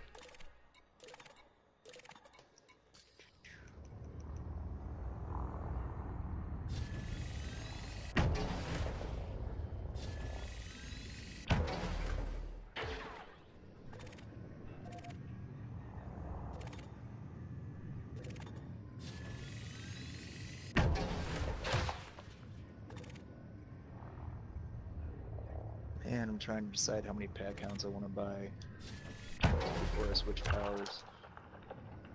I think I bought like 8 myself.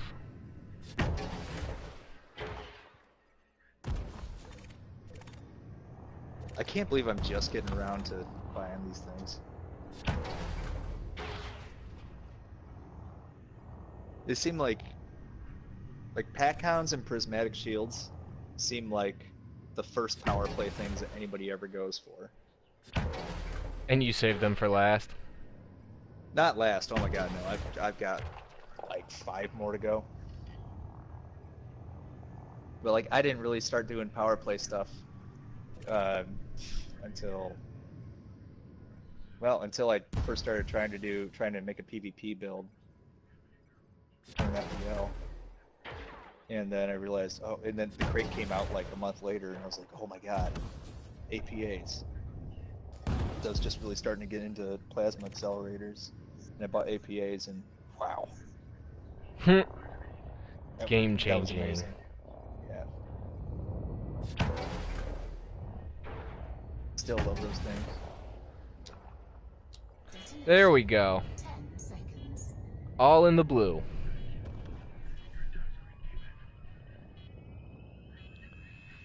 This is gonna hurt, everyone. Ooh.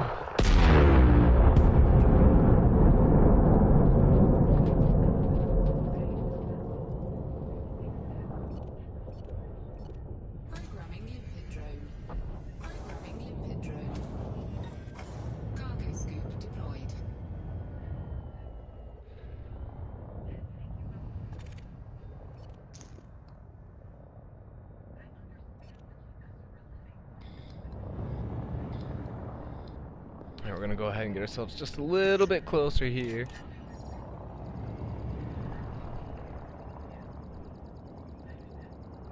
Obviously, we want to make sure that the abrasion blaster can actually hit our target.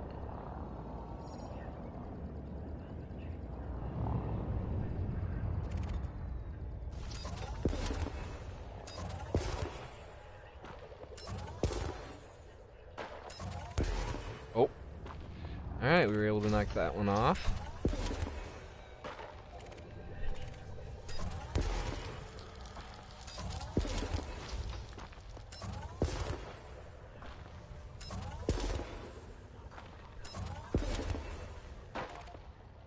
There we go. The nice thing about the abrasion blaster is that it doesn't actually have an ammo count. Hell yeah. Heck yeah. Darn yeah. That one doesn't count. Now you're just making yourself sound like a hick. Heck yeah. Darn yeah. Collect a limpet. Am I the first person in the world ever to have said darn yeah? I hope not. If so, we're gonna have to like coin that as your catchphrase. Oh, no. No. I've got too many catchphrases there. There's spades. Darn yeah. I'm gonna name one of my crappy ships. I'll probably never engineer the darn yeah. Let's get another Cobra Mark III. We got a paint job that we need to use. I've got 2 already, and I don't fly either of them anymore. Although I kind of would like to make one, like a fun little Hazres bounty hunting ship. Hazres bounty hunting Cobra. I mean, they're quick. They are. I will give you that. They're way more fun to fly than a Sidewinder, and they're all right. Hold up. Survivable. Anything is better than a Sidewinder. Let's be realistic here. Type 6. Still better than a Sidewinder. At least you can haul a lot of cargo in it. I would fly a Sidewinder over a handful of ships. Hang on. Let me look at the list real quick. The only one that I would fly a Sidewinder over would probably be a keelback. Keelback. Okay, I'm just gonna go alphabetical here. Alliance Crusader, Asp Scout.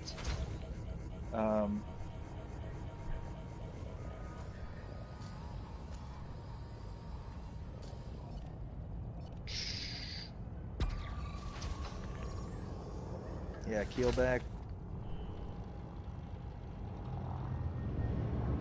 Type 6. And Viper Mark IV. Only because the Viper Mark III exists. And it's that much better. Well, I mean, the same thing could be said, too, about the Crusader to the Chieftain. Why even get a Crusader, other than the fact that it's got a fighter bay in it? Ooh, which is just fighter kind bay. of dumb in that ship. Like, if the Crusader was comparable to a Crate Mark II, then yeah, that'd be kind of cool. But it's just not. It can't even, like, pretend to be on Halloween. Like, can you just imagine a Crusader? Look at me, I'm a Crate Mark II.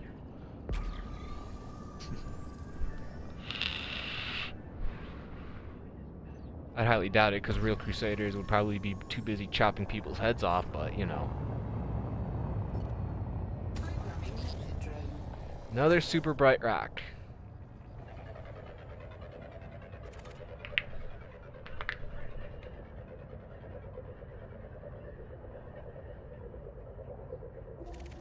Prospector limpet. Void Opals detected. Asteroid scan complete. Sorry, Bromolite, but you're not worth that much.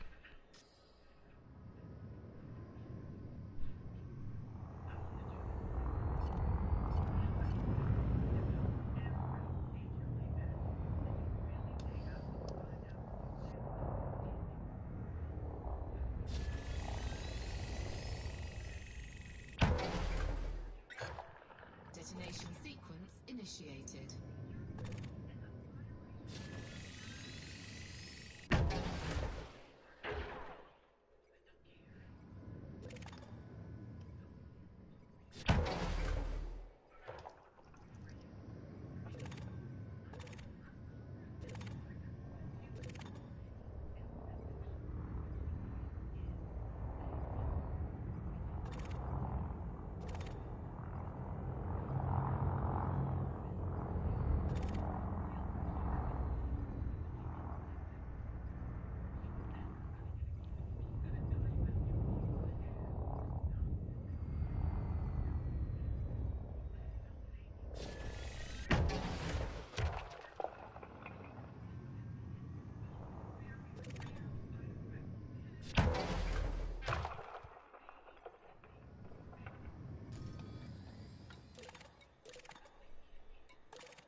Come on! Swing it!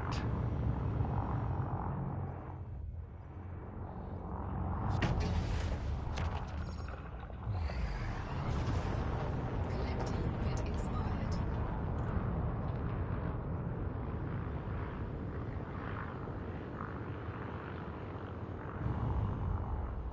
Gotta make sure, get around to see the explosion! Detonation. Yeah, it literally lit up like a Christmas tree now. It's Nice. just red and yellow flashing all over the place. I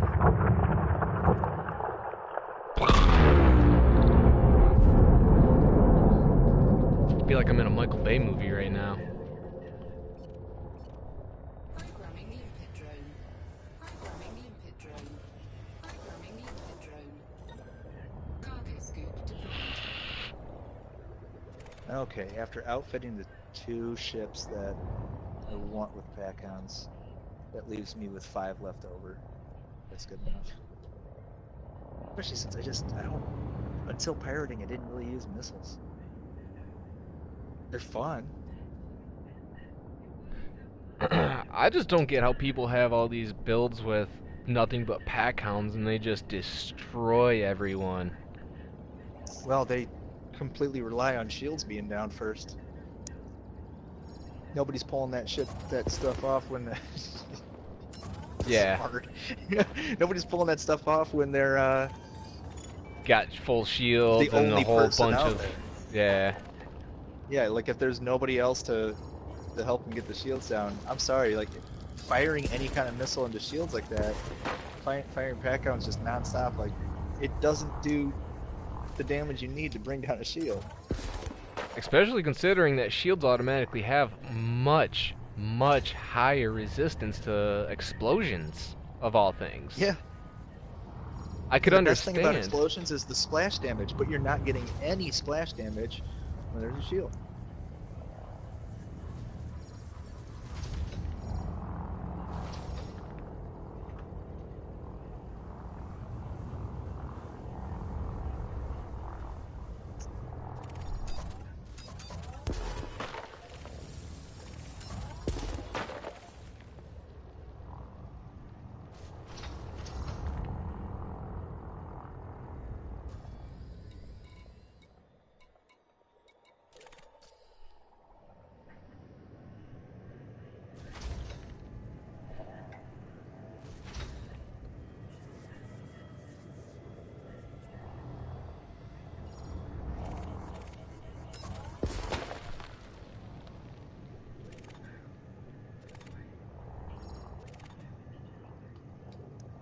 Collector limpet expired.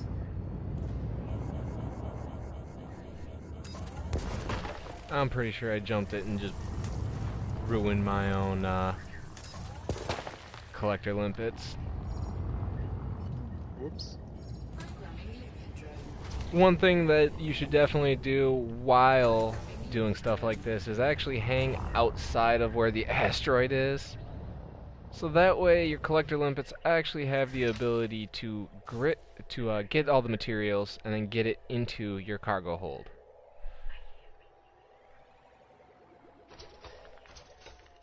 I actually went into my cinematic camera, so if you are looking, you will get to see the asteroid just keep on hitting my wing.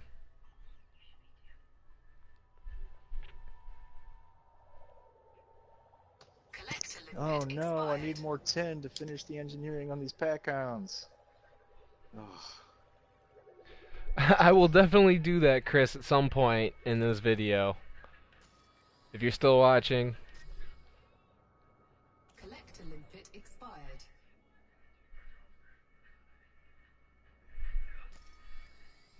Programming limpet drone. I might actually have to leave some of these behind because I think they got stuck against rocks.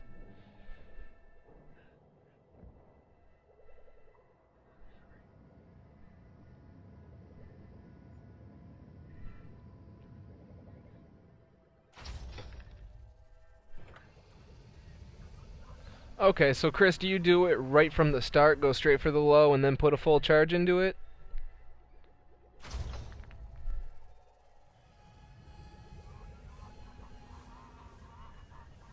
Not only is this a tutorial for everyone that's watching, this is also a tutorial for me. Learning all sorts of different things.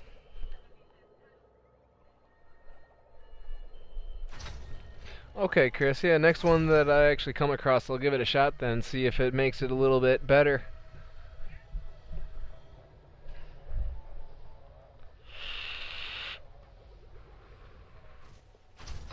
Definitely appreciate the words of advice. It always helps regardless. Yeah, as well too, I'm in a Type 9. I actually have a Crate Mark II that I use mainly for mining, but I wanted to go for capacity this time. Get as much cargo as I can and see exactly how much I can make. Limpet expired. Yeah, I gotta agree with Chris there. That's worked really well for me in the past. Okay, he says he's actually been able to crack them with just 2 shots. Yeah, yeah. If you get high charges into low intensity ones, 2 of them, a lot of times it'll go straight into the perfect blue zone for you. Retracted. And if not, you're so close to it that it doesn't take much to peek it out.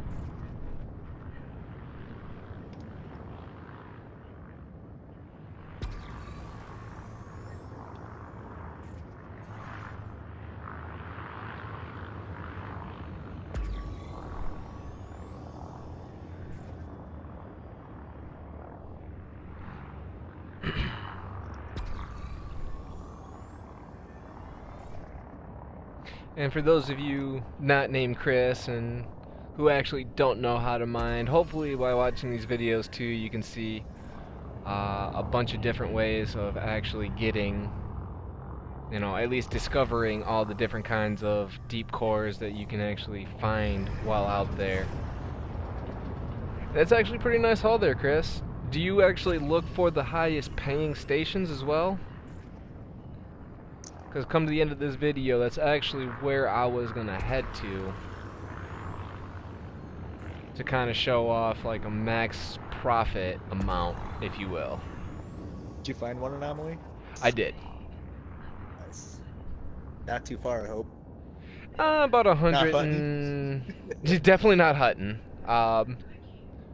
Anyone that's watching, Hutton is paying 1.6 million credits per Void Opal. Definitely make sure you go in there in an Anaconda. They'll also give you one for free. Yeah, if you don't have one, go pick yourself one up over there. I'm kidding, definitely don't. I don't want to be that guy. Nah, that horse has been beaten much beyond dead. But no, I did find one at a large station. I think it was LHS. I put it in. Is that the EDSM Yep. search you did earlier? Yeah, LHS 449. Starport's only like 800 light seconds from the star too, so. Nice. And it's also important to remember that the market changes on a daily basis. So every time you go out to do this, every new day you go out to do this, you definitely want to check that stuff. It's just like pirating LTDs. Like you got to try and find where it's going to sell best in the black market. Because you definitely want to make sure that you capitalize on what you're making. Otherwise, what's the point?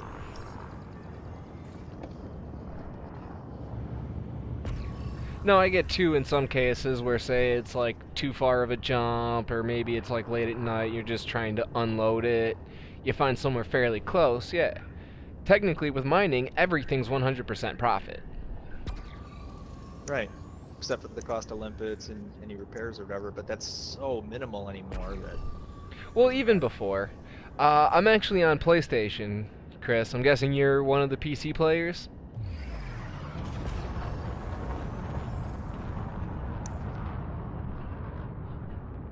I'll be right back. Not a problem.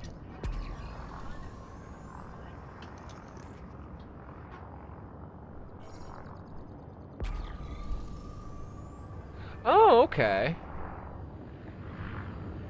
I actually have an Xbox myself. I don't do Elite on there. I have Game Pass though, and I got Sea of Thieves. That's my main addiction on there.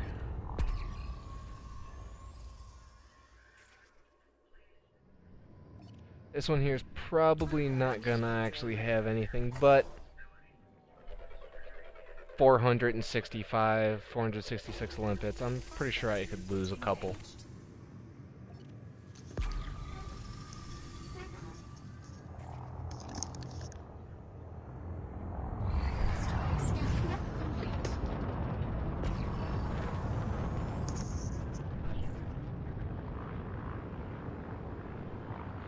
This is definitely a deep core. And if you tell me any differently... Oh.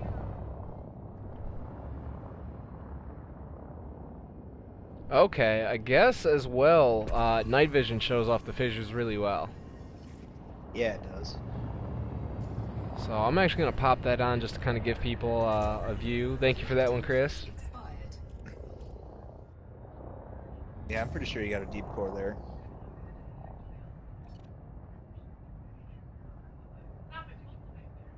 Yep. I think that looks like the right shape. It's kind of from the side though, so it's hard to tell, but... I actually get pretty close up and you can see one of the fissures like Chris was talking about. So everyone, nice. you do get a good view of that to kind of see as well. Having it off, I mean, it wasn't exactly the easiest to see, but...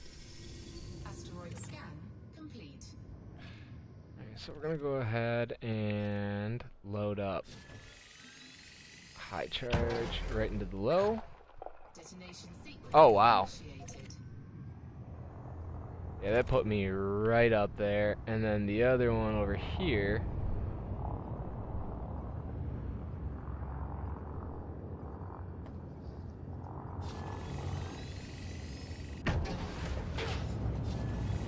Really? Perfect. You just made this video go by about 0.75 times faster, Chris.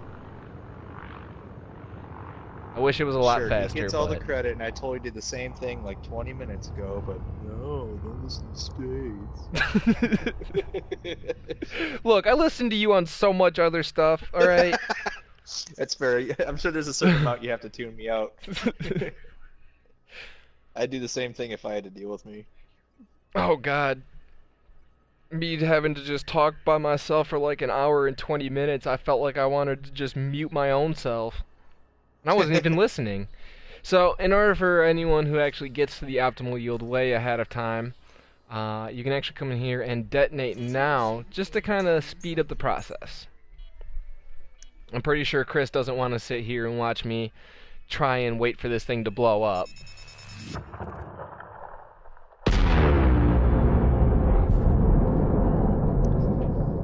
once again, if you are enjoying the content and hopefully you learned something, definitely feel free to give me a like. It gives me a better idea of what kind of content to come out with and what you guys actually really enjoy.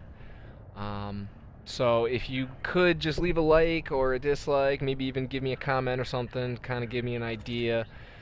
It would really help me out, and as well, it'll also help the content be a little bit better in the future as well.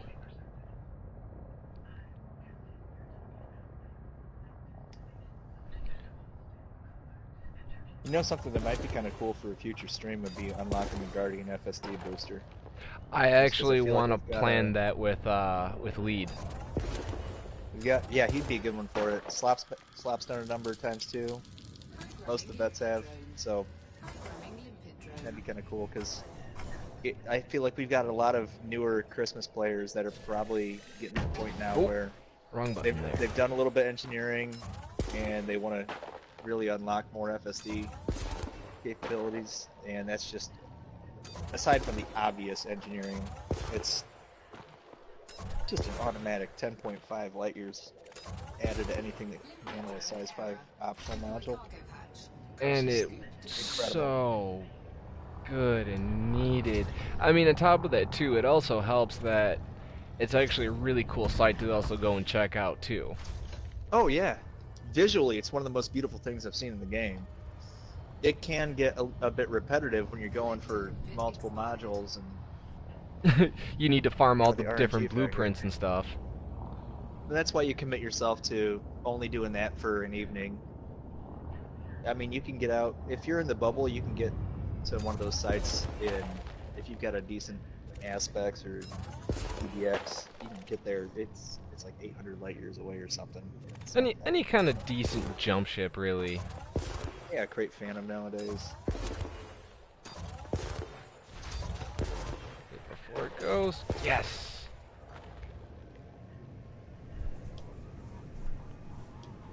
Yeah, trial and error is how I learned a few things too. But to be fair, Chris, I didn't learn a lot of this until I actually started getting in with the squadron and really start. I mean, before a squadron, I think it was what, faction.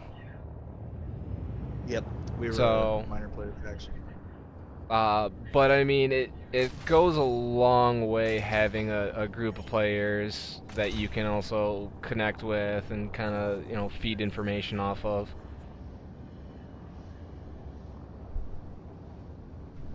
I'd invite you to join us, but unfortunately, being on Xbox, we haven't expanded out that far yet. Well, it wouldn't be the first time we had somebody on Xbox or PC. It's just I would hate to see somebody commit to something like that, especially now that they can get in their own squadron on their own platform and find a lot more people. Yeah, and until Spades and Lancer decide they want to get me Elite Dangerous on Xbox to expand.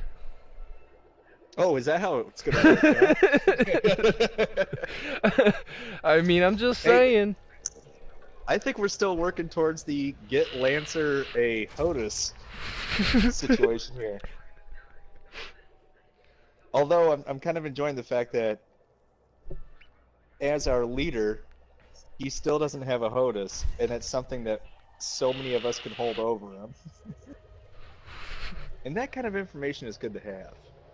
It is. I mean, at the rate that it's going, I'm going to be able to have my streaming computer, get my camera, get a second monitor, and then I'll be able to get a HOTUS before he does at this point. And that's going to be saying something.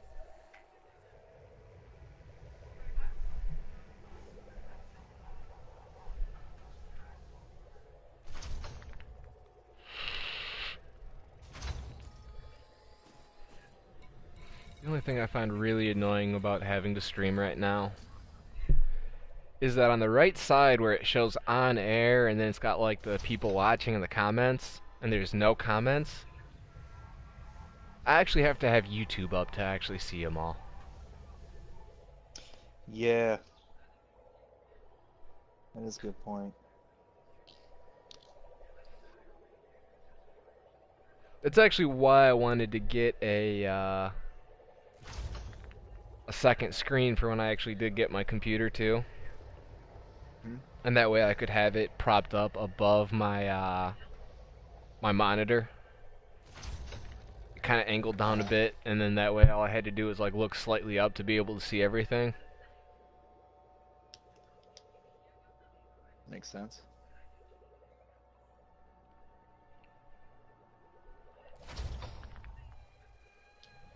Yeah, Chris, HOTAS is actually really cool, and it gives you a lot more freedom to fly the way you want. Our ace pilot over here, Spades, he's had one for, oh, what, you've had one for about months now, almost a year? On this platform, just over a Yes. year. Okay.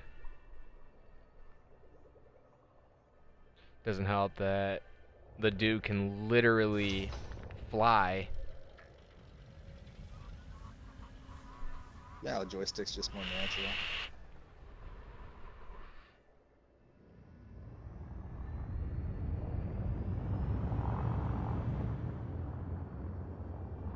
Come on down, little limpet. It's okay.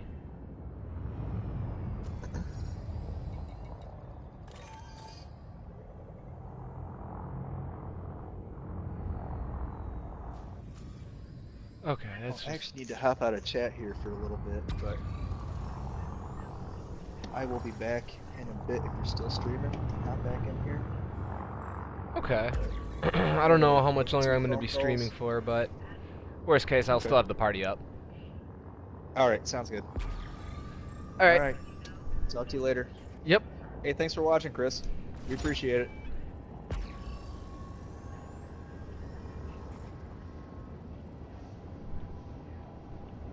That would be one of our squadron leaders.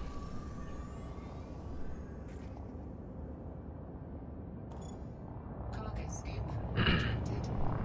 He's also been featured on a lot of the other videos too. Quite out there. As well, I'm trying to keep it somewhat PG-13-ish.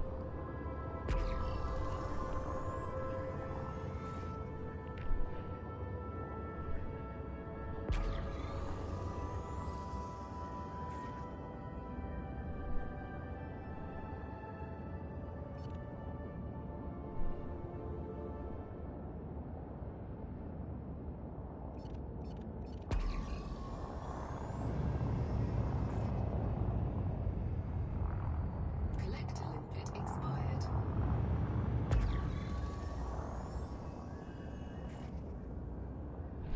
Collector Limpet did have to expire at some point. So how long have you been playing Elite Dangerous for, Chris?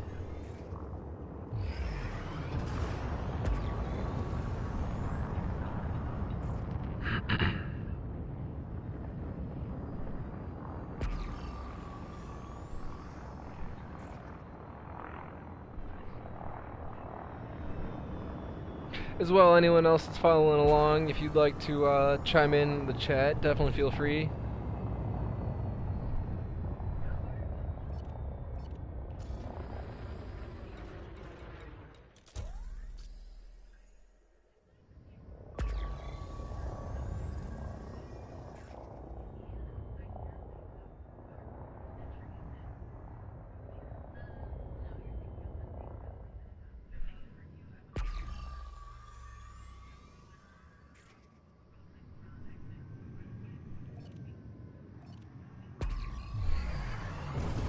Fortunately, that one was not a deep core.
Yeah, actually, one of the things I'm hoping for is that this trade will actually put me just over for elite. I'm tycoon 79% for trading. The rest I still have about 3 ranks in each to get up to.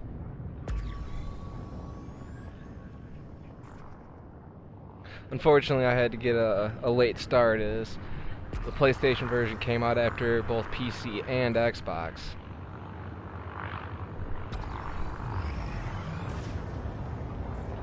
One of the better things about Xbox is the game preview program that they have.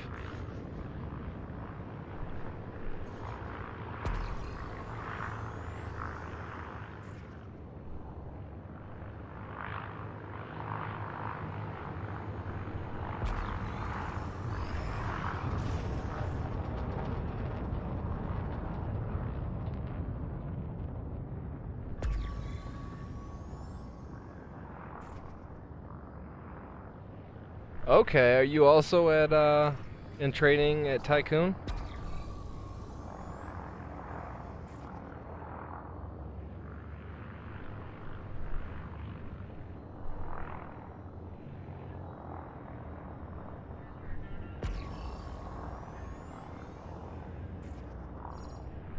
It's so nice of him, even though he can't be here in person, that he's still in here in person.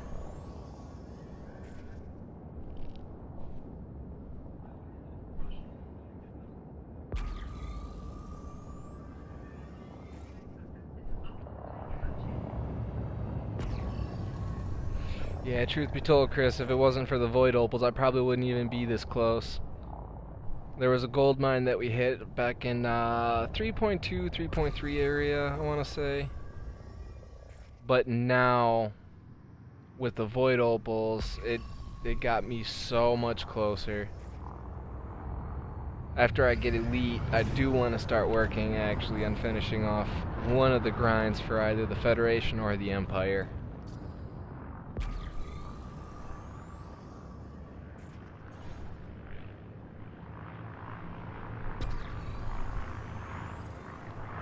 Incoming mission critical message.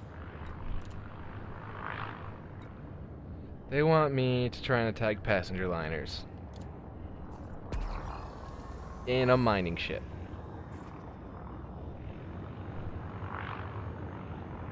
Sometimes the game just has the right idea.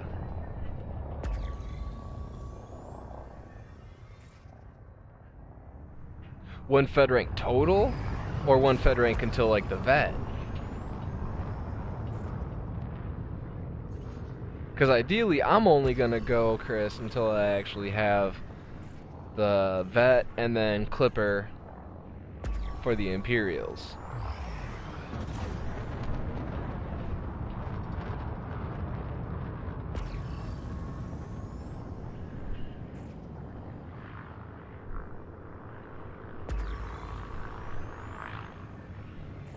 Oh wow.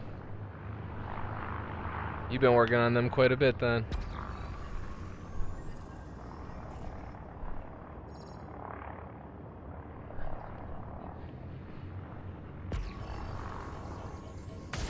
Oh!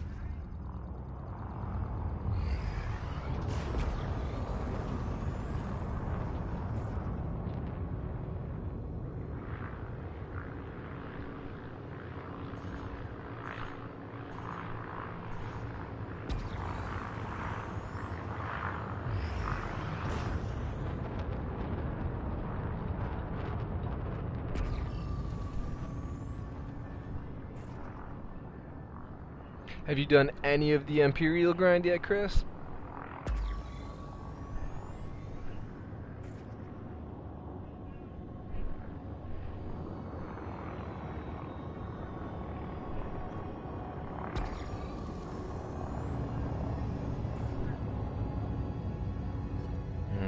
This one will probably turn out to be a bust. Still gonna try it anyways. Prospector limpet engaged. Okay, so you do have a grind. Me personally, I went for the Federation first just because that vet. It is a very nice looking combat ship. So currently, for those tuning in, we have 52 Void Opals and 14 Bromolite. Bromolite was just one of the cores that I found early on.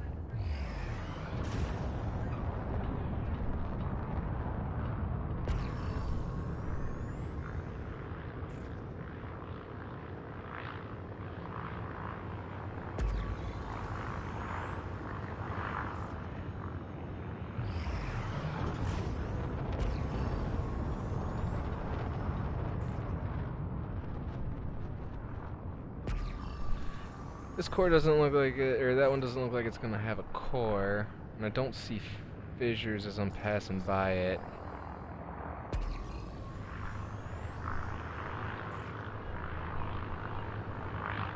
This one here is pretty orangish and red.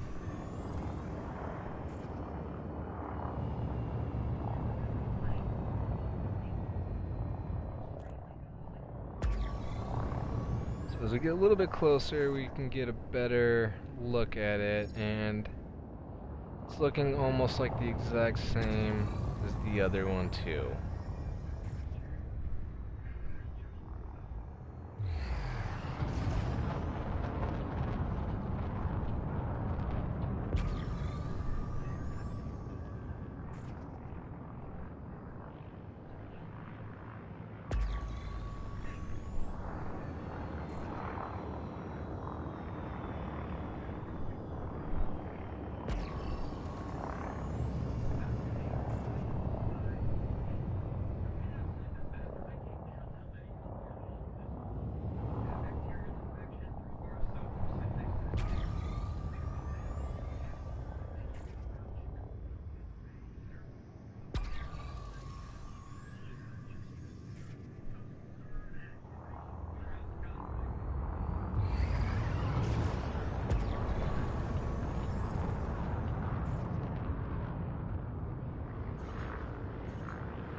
This one's lit up pretty good, so it looks like we might have finally found another one. Our bad luck streak might be over.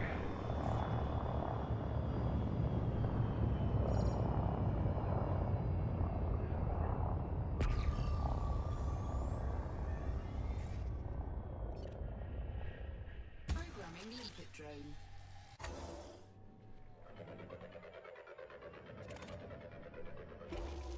Prospector limpet engaged. And unfortunately, no. This one does have Bromolite, but it is not a core. Scan complete. That is why you always have to make sure that you send out a Prospector Limpet as well, just to ensure. As well, I do have the night vision on, so we should have been able to see fissures, and we didn't.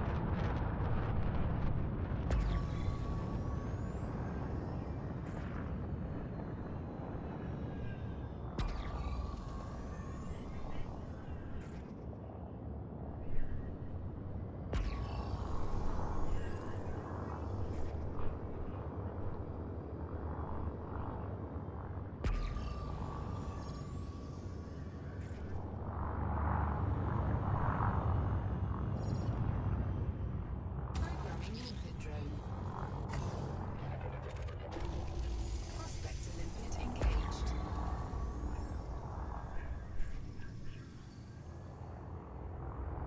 Asteroid scan complete.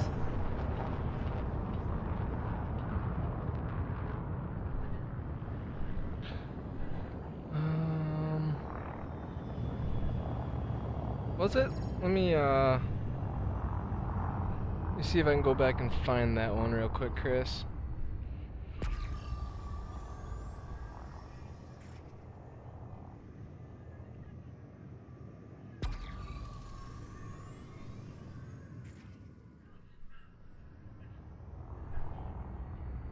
Oh, okay. I was gonna say, I may have seen something wrong.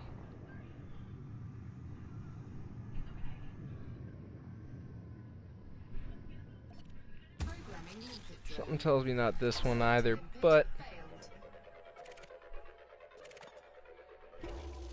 Prospector limpet engaged.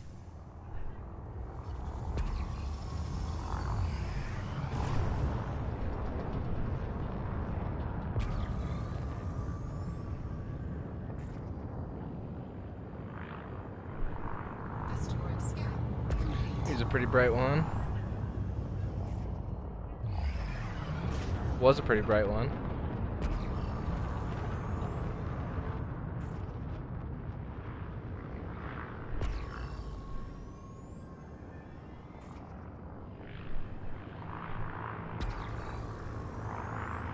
Sometimes it happens. We had a run of a few good ones, and then occasionally we ran into some dull moments. Obviously, the thing with mining is that it is unpredictable in how it will go.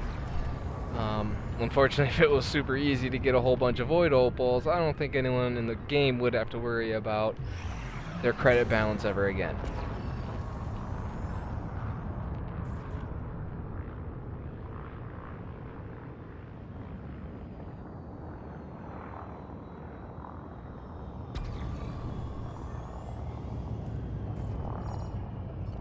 Programming limpet drone.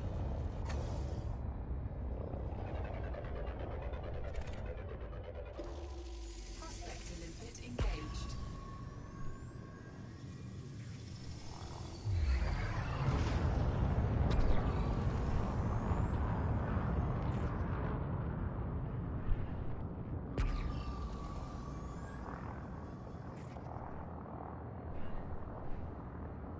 Asteroid scan complete. Oh, excuse me.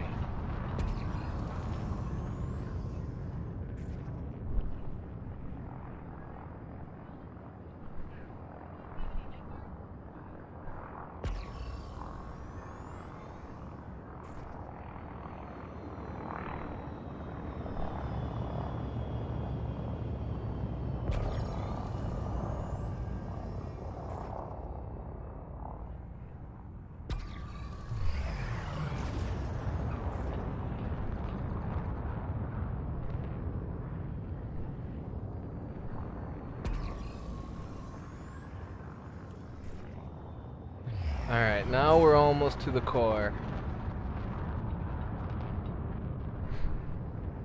Or not the core, but the center here of the hotspot. We dropped in probably about 150 kilometers away, so we've had quite a trek getting out here.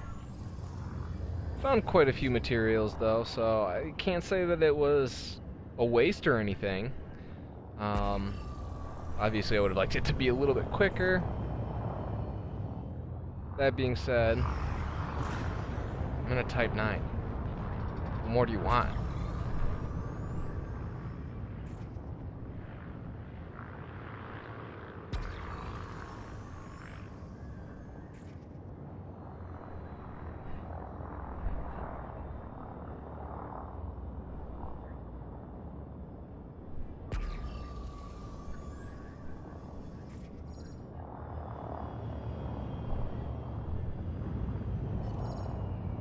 Programming limpet drone.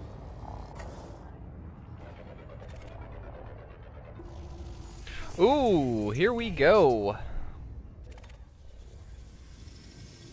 Asteroid scan complete.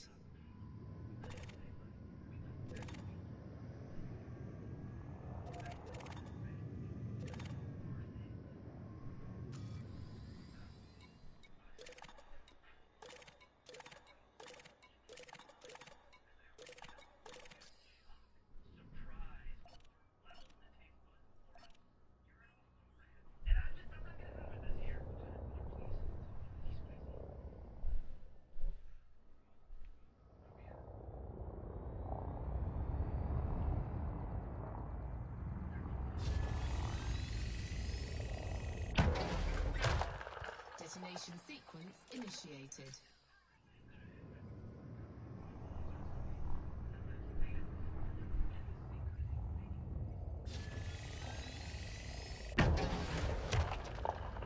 Oh, a little bit too much.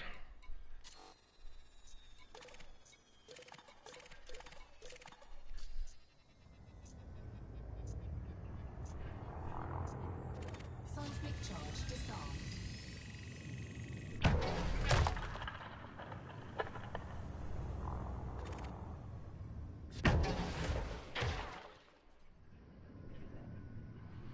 Unfortunately, I've had to scramble to get this one here to the level that I needed to. Now that we're in the detonation yield, fly back and quickly detonate. And now. Detonation in 10 seconds. I'm gonna go ahead and get this going at about this distance.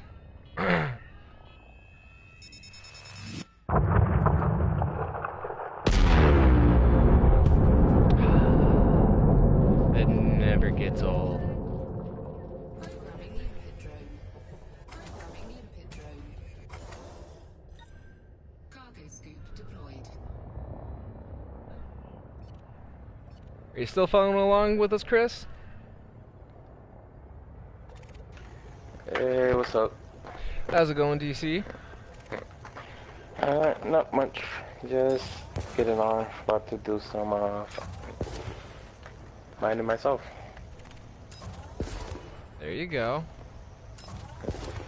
Yeah, I fell asleep and everything while mining, and I woke up and I saw, like, I saw, like, the asteroid, and I was like, oh crap, I fell asleep. Surprisingly, I wasn't killed, because I could have been killed by a pirate. Unless my fighter killed him for me, because I had a fighter with me. But, yeah. I was still alive, somehow. Unless, I didn't even check my inventory, unless they, did a hatch breaker and just, like, took the stuff. I don't know. Were you in a Hezres? Nah, I was in a low resource. Ooh. There's a very good chance they might have actually gotten to you then. Expired. Hey Chris, I definitely appreciate you following along. If you'd like, you can actually add me on Xbox. My username is the same as my YouTube name. And my commander's name as well. I actually got very fortunate with that one. But yeah, definitely feel free to add me. And like I said, I don't have Elite Dangerous on Xbox, but I do have Game Pass, so I have the access to all of those games. I'm going to be playing Crackdown when it comes out. I do play Sea of Thieves a lot. State of Decay 2, I've got a couple neighborhoods on. Expired. So there's definitely Programming limpet drone. a wide range of stuff that I have out there and whatnot, but definitely feel free to add me if you'd like. Destiny 3. I am going to be so hesitant on Destiny.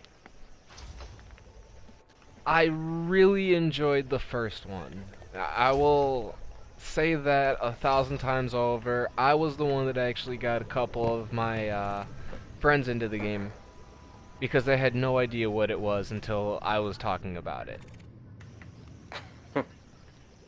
That being Wow. said, Destiny 2's launch, the Curse of Osiris expansion. I mean, luckily the was it Warmind wasn't that bad. Forsaken started to redeem it, but Yeah, it was. the damage was done. Just like the was it Division 1 after the story. Once you reach level 30, the game was lacking. And that was very upsetting. It just makes me very apprehensive of the second one.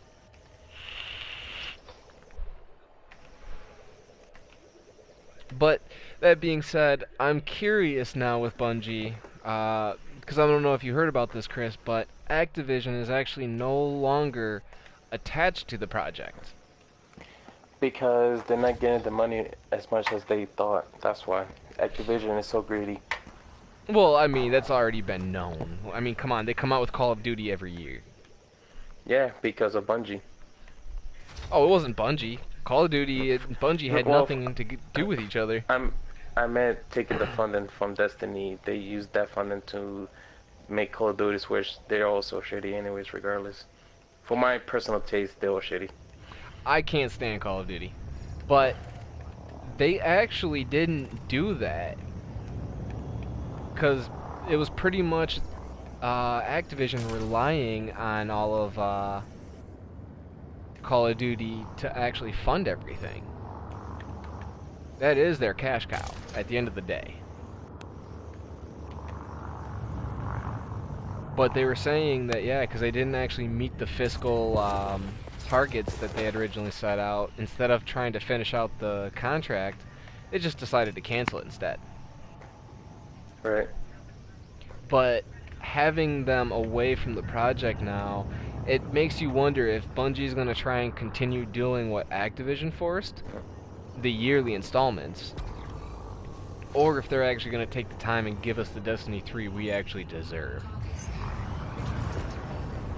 I mean, I don't know if it's actually true about Destiny 3 because I thought it was a rumor at first, but if it's not a rumor and they try to make a Destiny 3, like what does that mean? Like we finally get to the end game or something? Because I thought the end game will be Destiny 2 DLCs, which is not. Well, you could also make the argument of Destiny 1 too. Technically that end game should have been after the story and everything, which it was, but this is where in Destiny 3 it's the darkness. Yeah, basically. No more dancing around it, no more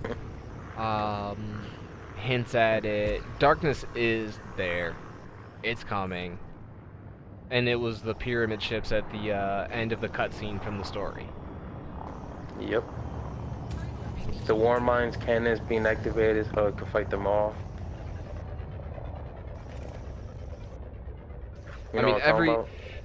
everything literally has been leading up to just big old massive fight. They've pretty much done what Marvel's doing right now with their movies.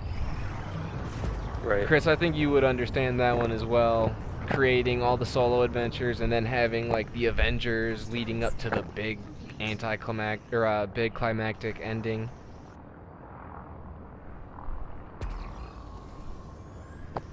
But it would be cool for them to finally do what they had originally wanted to set out to do.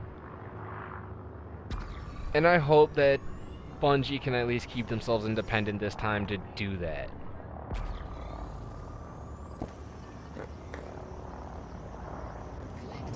If they can be successful with their Halo games, they could do it on Destiny.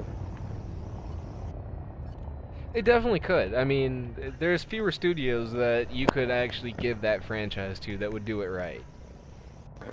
Yeah.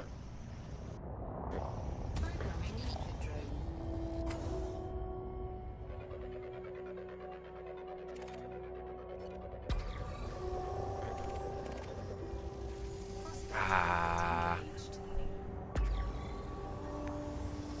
You mother trucker. What happened? I was scanning and I sent out a prospector limpet and it turned out it didn't have any kind of core at all.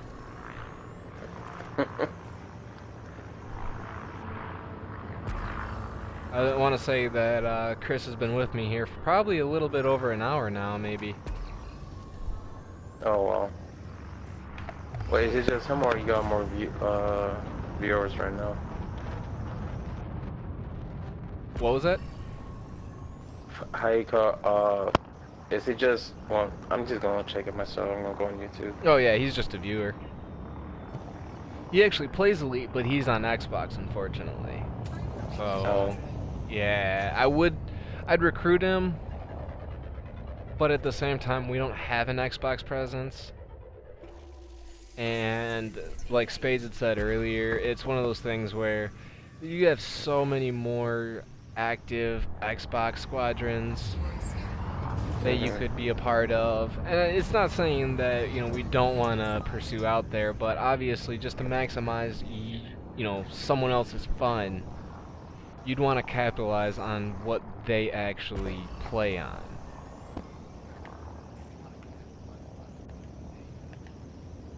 Collector limpet expired. I'm not going to respond to you. I noticed you're in solo play.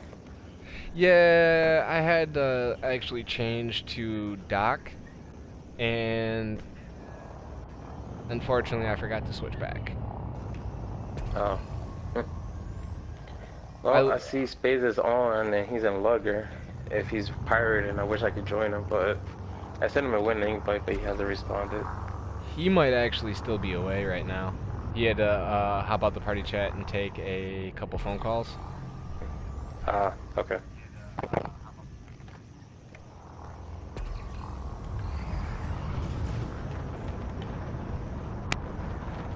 Ooh, that one's pretty bright.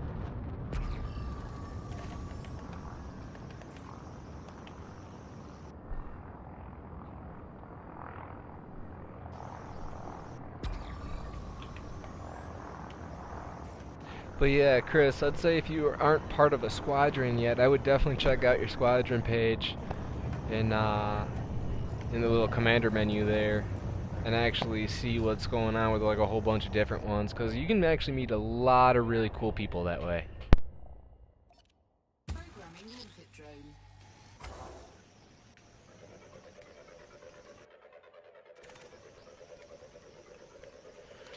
Yeah, I'm definitely gonna try to save up for Python so I could. More Void Opals. Asteroid scan complete.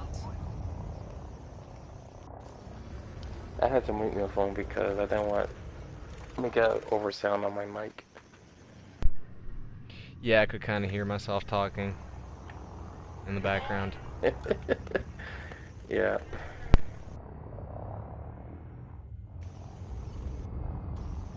Hey, where's my limpet at? I just sent it.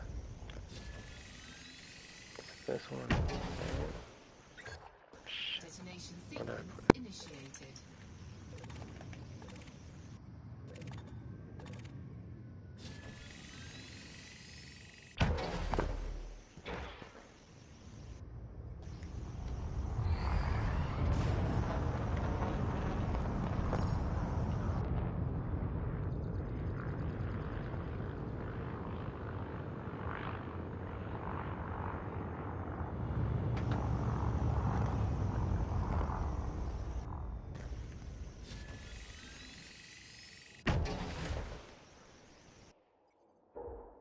Kobe!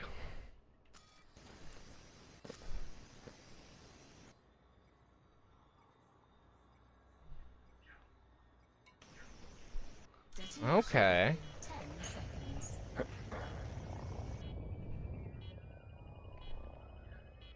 That's cool. I would have done the same thing, Chris, but I actually found a group of people that were just way too cool to not want to actually join up with and be a part of them.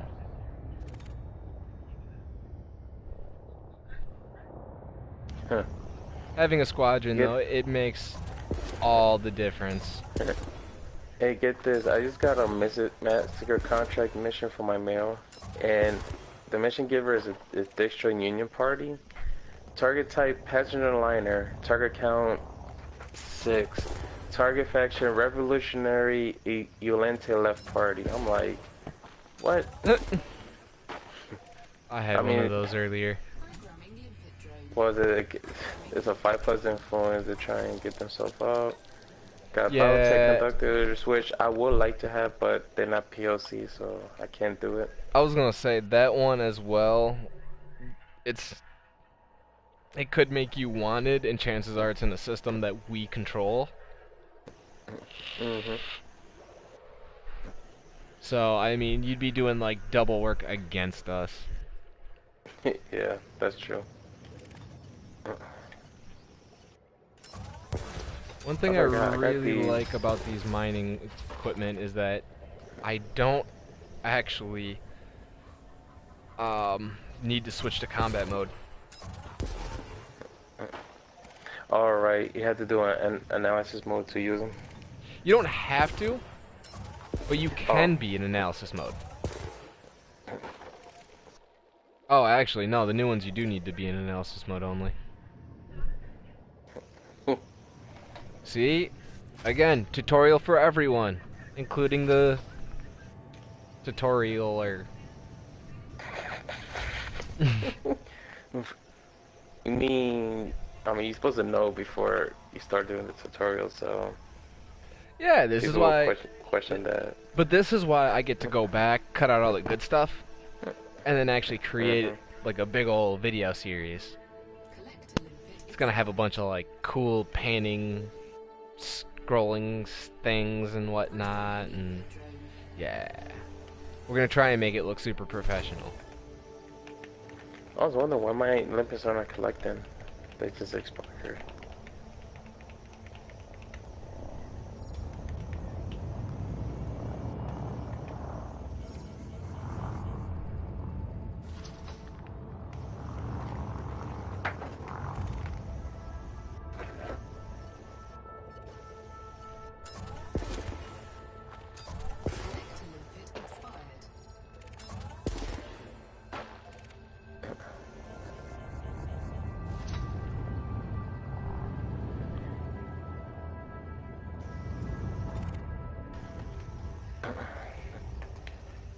So, how's the weather over there, Anomaly?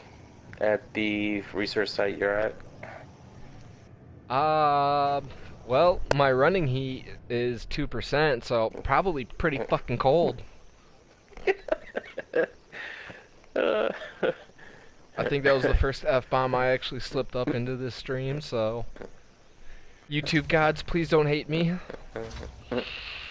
Probably, Don't I'm gonna be penalize chilling back me. home. I'll be hanging around with home system, then I see you come back looking like a snow ship. It definitely would, but first off, I gotta go a bit of ways away to actually sell all this. I mean, we wouldn't make bad money, but we're definitely not gonna make the 1.6 mil per Void Opal by heading back to Dijkstra. Right.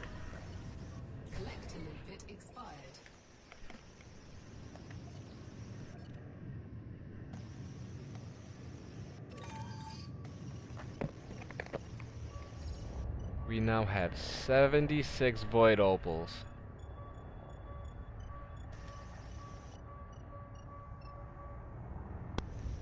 And I just completely passed that one up.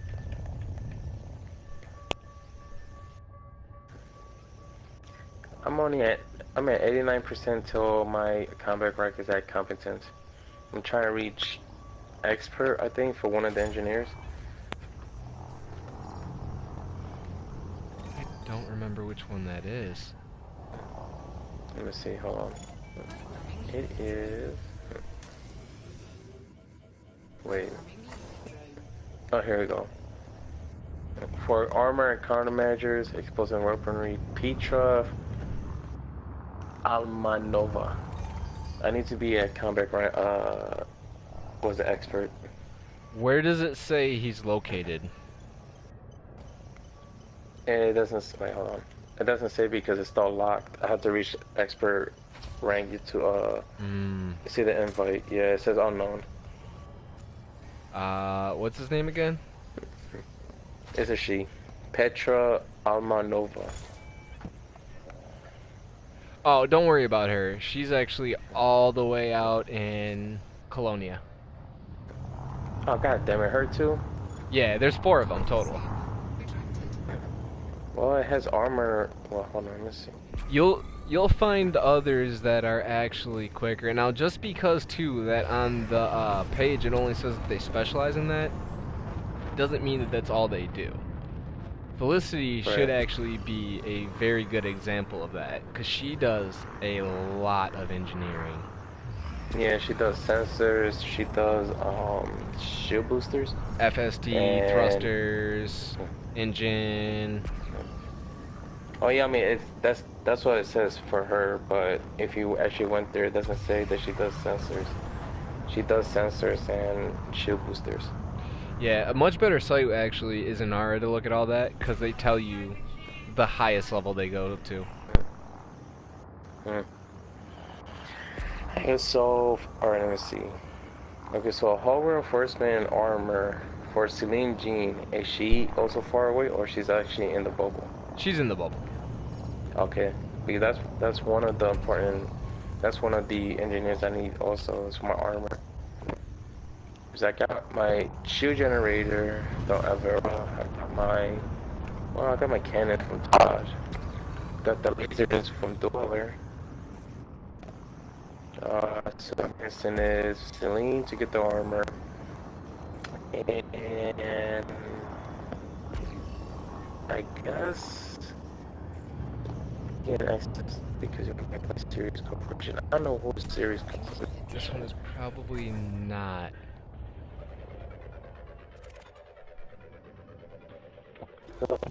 And maybe Marco Quinn because of the power plant.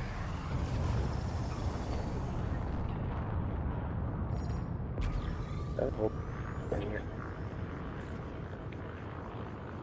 Alright, back up.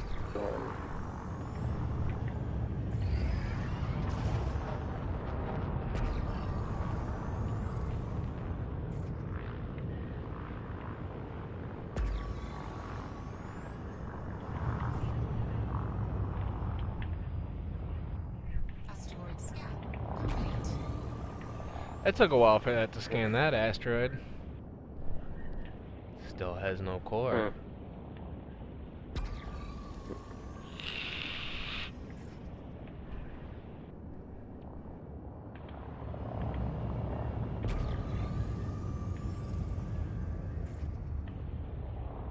Programming limpet drone.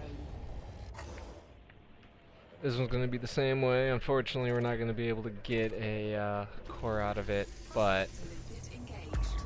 just to confirm my suspicions. Obviously, the more that you start mining, the easier it's going to be. Give you a better idea of how to mine, though. Definitely feel free to check out the video, probably around the hour 20 mark and on, so that way you get a good view of all the different kinds of rocks that I've scanned and see how they compare amongst the ones that I've actually cracked open.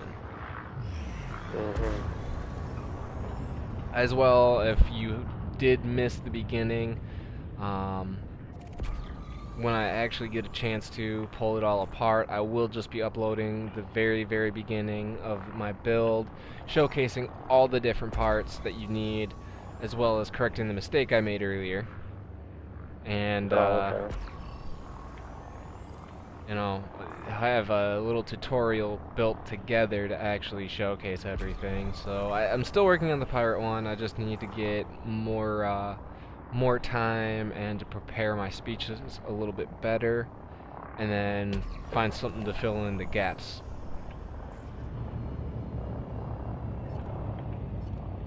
Programming limpet drone.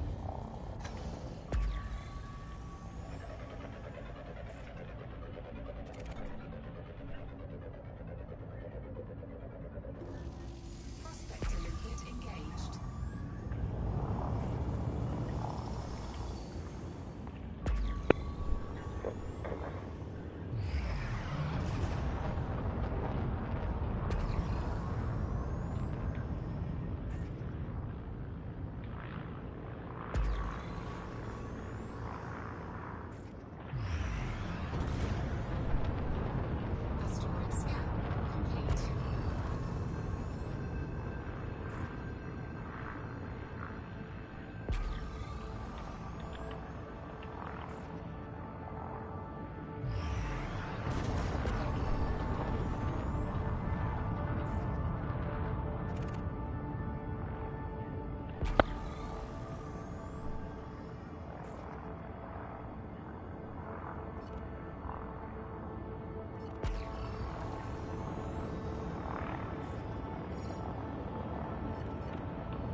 Whoo! That was a close one.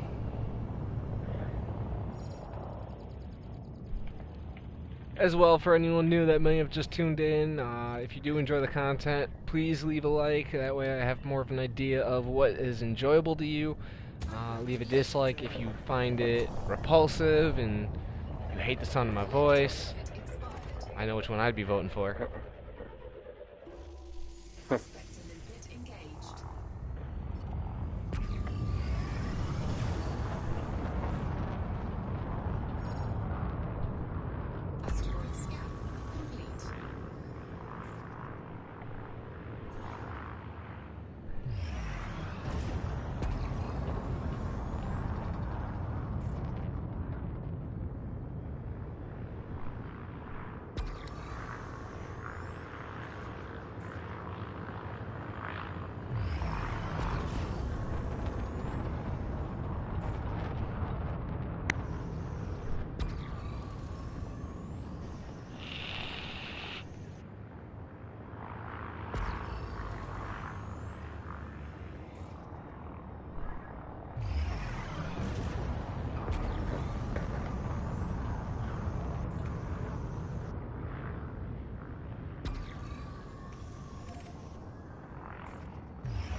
Asteroid scan complete.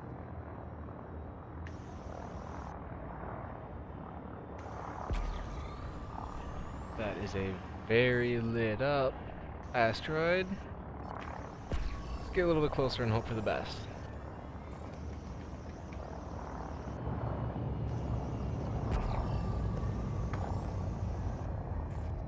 Ah. Went and got all dulled on us.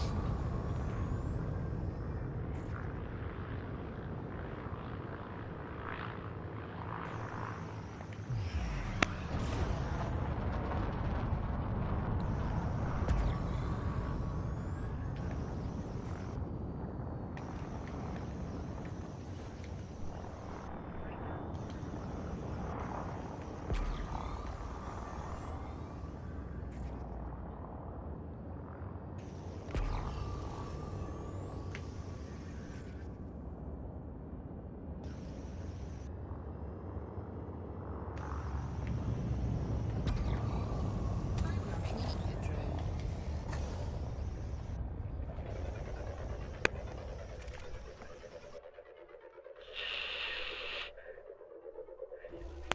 Prospector limpet engaged.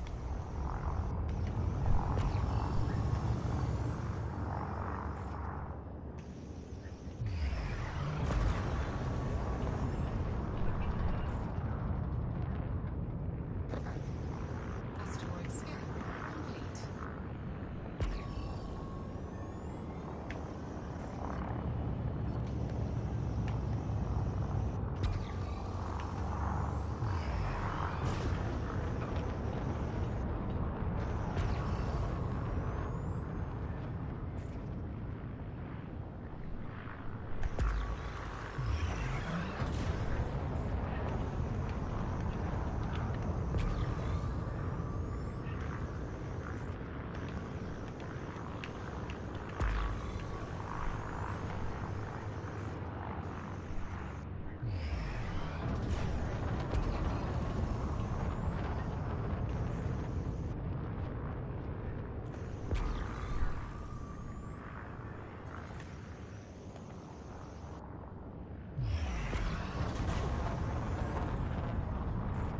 And then, for anyone that's tuning in now and happens to see me in a Type 9, this is on purpose. The desire and the goal was to fill up as much as I could in the cargo within a T9 and then transport it over.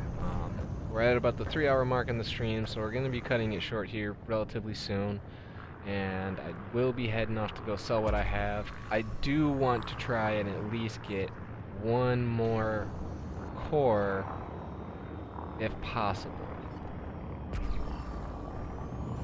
Ideally, we'd go for 2, but I don't think that we'll be that lucky in our efforts. And please like and subscribe. He said it. I didn't say it this time. Y'all can't be angry at me now.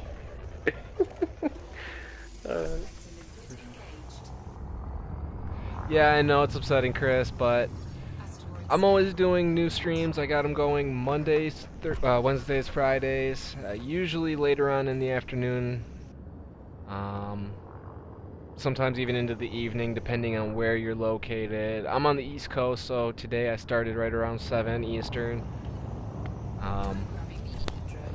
But definitely subscribe to the channel. I'm always doing different streams and stuff like that on weekends. I'll be looking more at doing some console streams and stuff like that of like Xbox or Nintendo. Just kind of get more recognition out there and hopefully reach out to more people who may not even understand or know what Elite Dangerous is and bring awareness more or less to the game.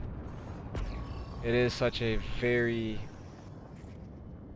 very unique game in its popularity. And there's there is a few YouTubers, but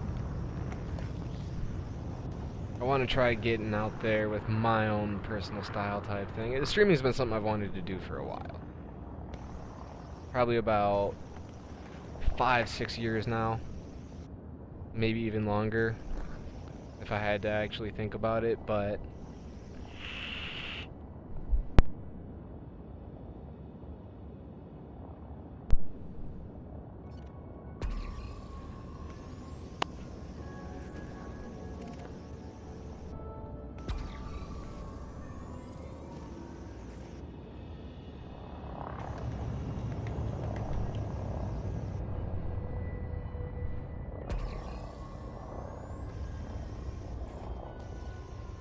Programming liquid drone.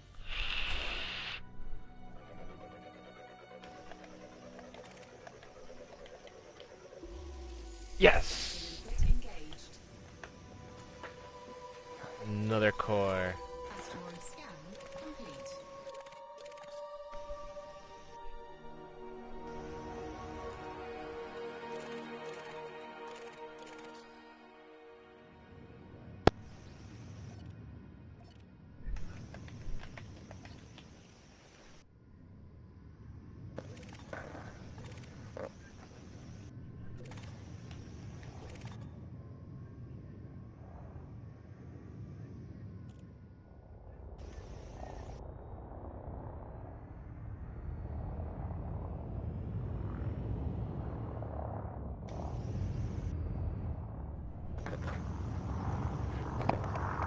Huh, I just gained an achievement, Goldsmith.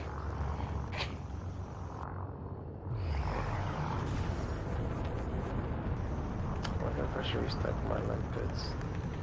Oh! I way overshot that one. What happened? I was sitting there trying to get to the other side of the rock, and instead I cleared it. Oh, jeez.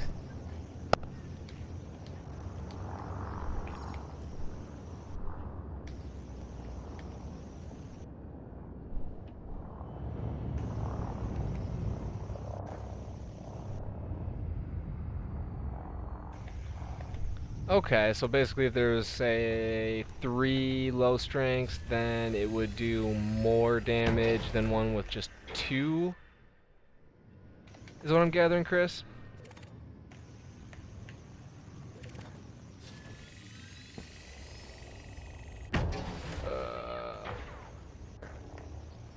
Alright, this is gonna be annoying because I'm gonna have to wait for it to circle around again.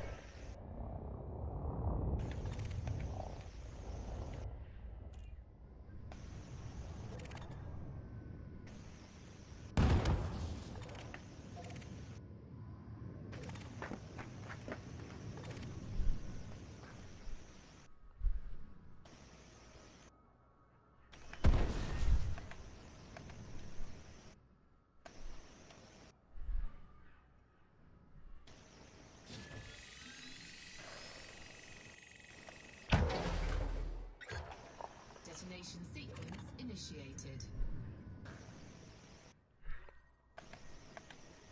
This one should put me right where I need to be.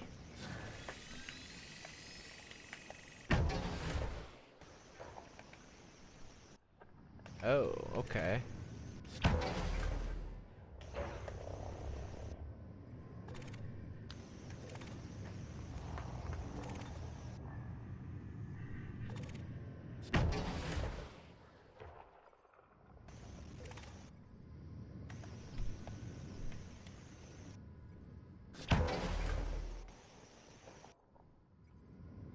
There. Now that we're in the optimal yield.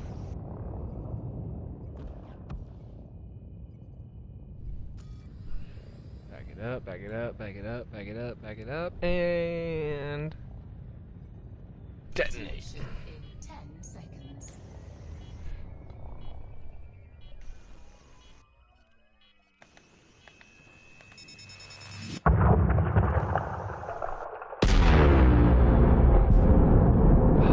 Never gets old.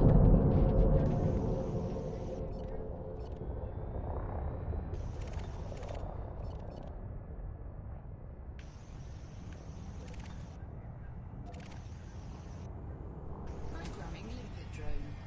Programming limpet drone. Cargo scoop deployed.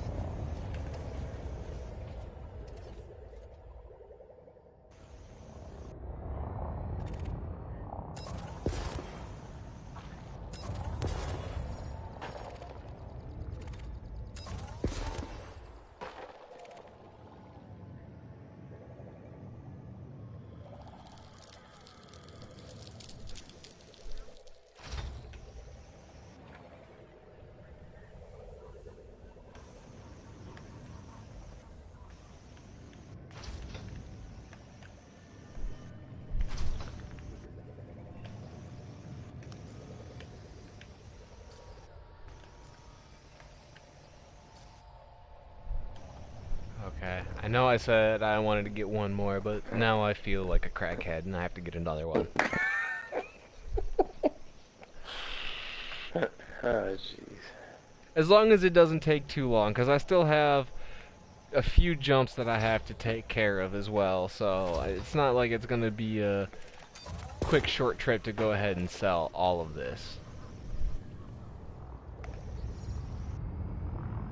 With that payday.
Alright, let's go ahead and get that going. Pick up the rest of these. So far we are at 92.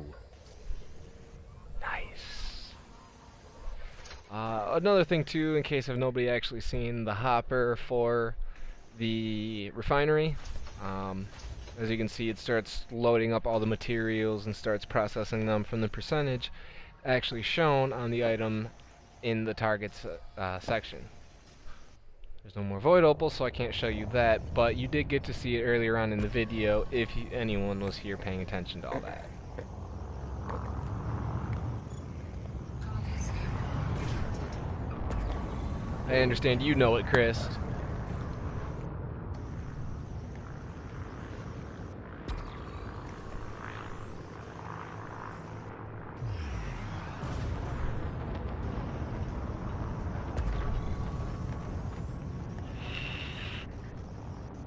It is nice coming across other people who do know of the game as well, though, and, you know, understand some of it as well.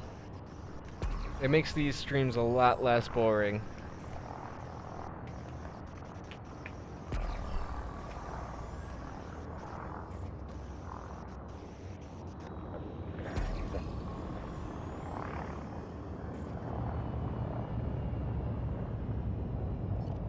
Programming limpet drone.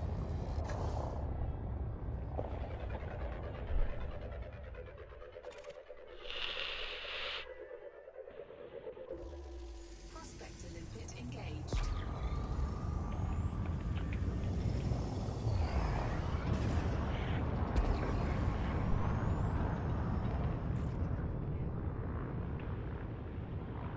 Asteroid scan complete.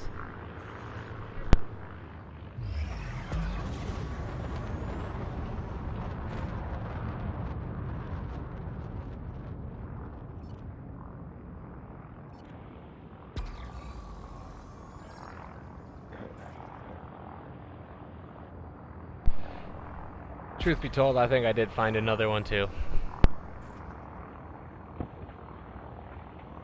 Oh shit.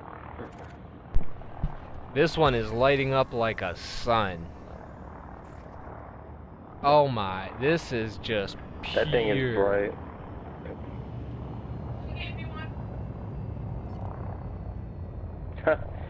Wow. Instead of yellow, it's more orange. Yeah, and you can also see the fissures up close. Limpet engaged. Ah, it's a bromellite core. I know I grabbed bromellite, but it's not enough. Time to get back out there and get on the look real quick.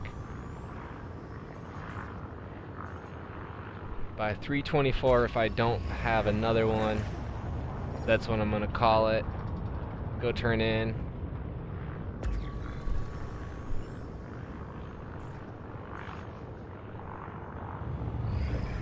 Maybe go spend time with my wife.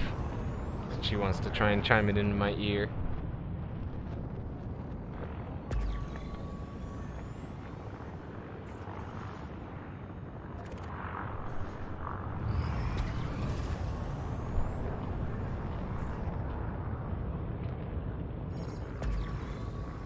Collector limpet expired.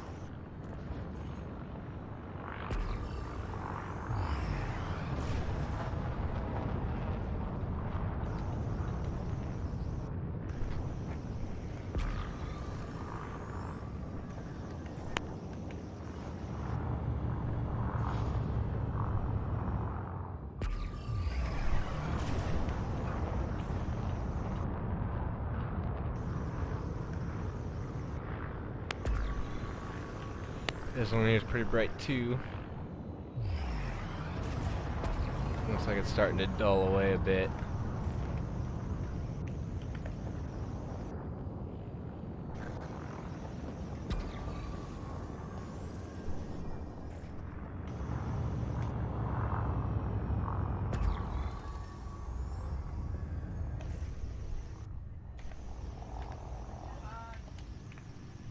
Programming limpet drone.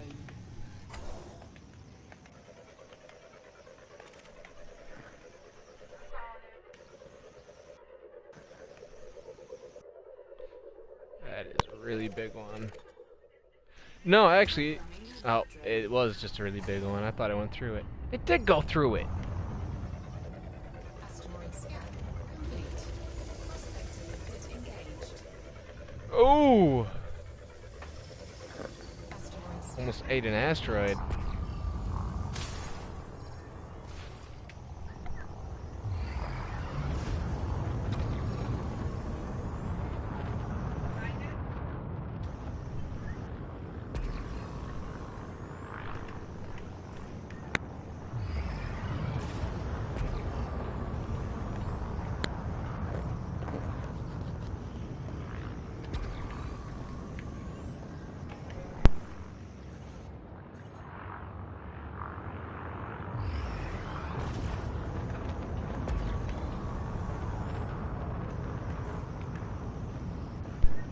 Okay, I see another bright one.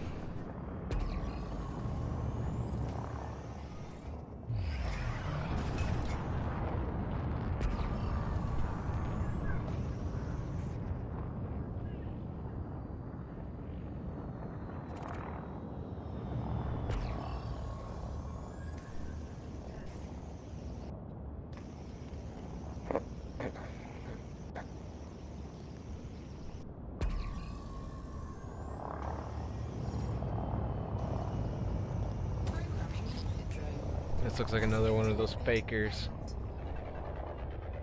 Another one. What? Another asteroid that wasn't a core. Oh.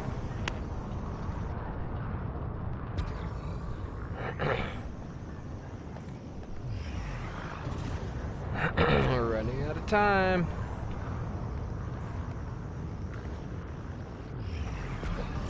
I mean, sure, it'd probably be a lot easier if I was in my crate or at a Python that I had outfitted for all this.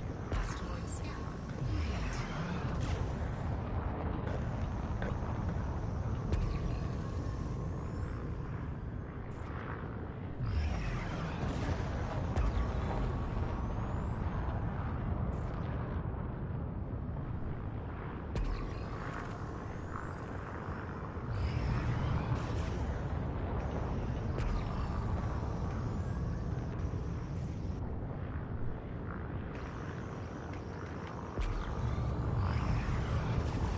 That's where I just broke open a core, because you can tell from all the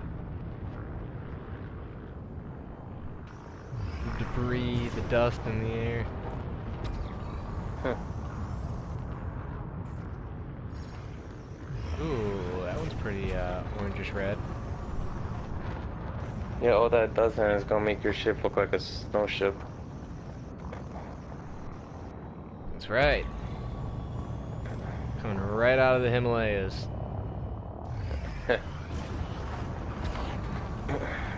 Alright, I'm about to finish mining here and continue doing some faction stuff. Because I'm just doing this mining for a bit just to like kind of do some progress on unlocking the engineer. Input engaged. It definitely helps. Asteroid It's also where a lot of the deep core mining comes into play too, because you can find all the materials, and there's a lot of chunks of them in that area. Yeah. So as you go to mine those, you just rack up so much so quick. I think this was the last one I saw, and this might be it. It's brighten up like one. But this might be that bromlite core I was like, you know. Yeah, look in the stream now, DC. Let me see. Oh, jeez. Looks like a lava ball. Yep, it is.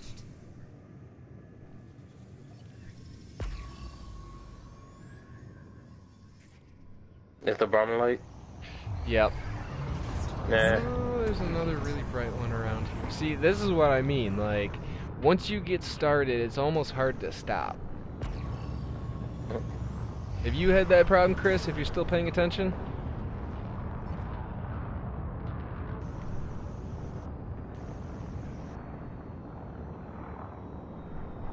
programming input drone.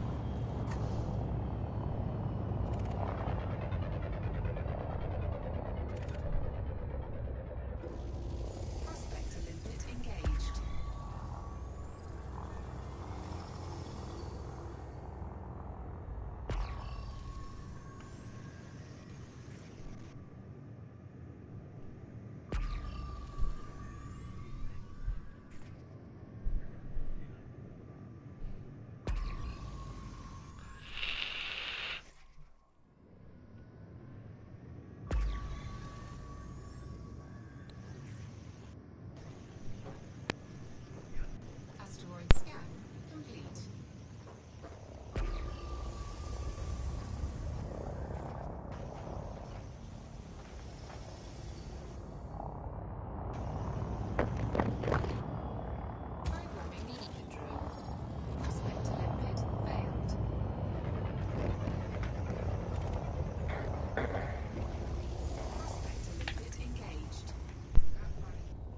Yeah, it is definitely very addicting. I enjoy games like that a lot.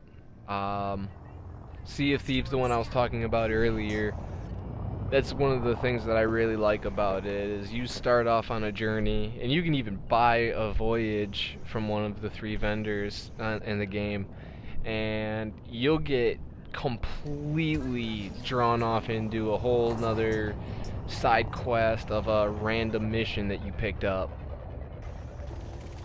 Unwanted engaged. Just get lost in certain games like these. Well, we weren't able to find that last one, but we do happen to have 94 Void Opals. It looks like Spade is active. We gotta see him talking. Yeah, he was What definitely a ex. talking earlier.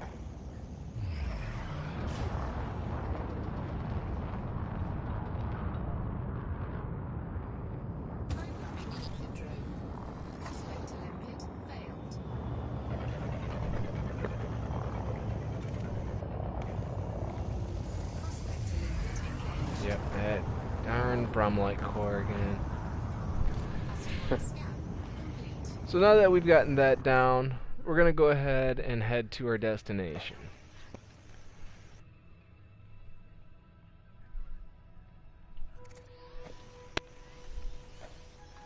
I had to do a little bit of searching to figure this one out. It's only 126 light years. Sadly, that is 12 jumps in a T9 that's this full. Cannot comply.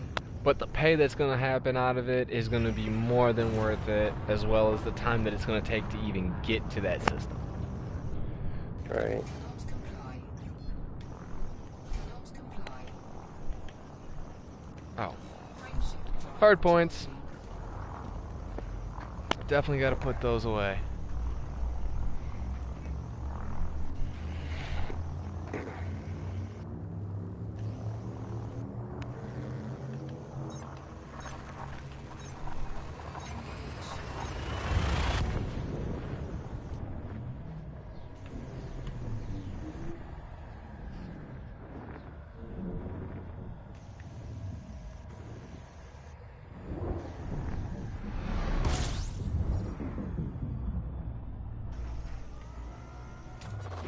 Fuel scoping. One of the ways we're going to make this one slightly more bearable is by actually going through and scooping my fuel. Sometimes it can be a tedious task, but I would much rather it actually get filled up this way than instead of trying to figure out how to actually load up at a station and potentially risk being targeted by pirates.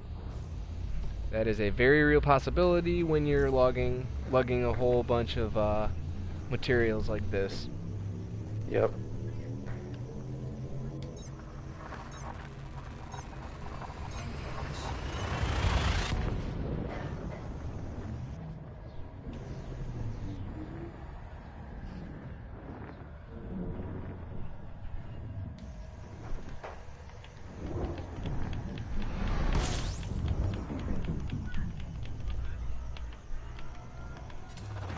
Fuel scoping. Grab fuel along the way. There's gonna come a few times where some of the people are actually gonna try and actually pull us out as I'm already charging my frameshift drive. Frameshift. I do find that quite funny because as they're starting to interdict me, I actually hit my jump target, and then it cancels out of their little mini their interdiction. Damn, Space got caught in some PvP in Logger, so he's not pirating, he's heading back home. Yeah, I saw that. Crap. I want to at least make some extra money from those diamonds, but oh well. And Dr. Dingo is on.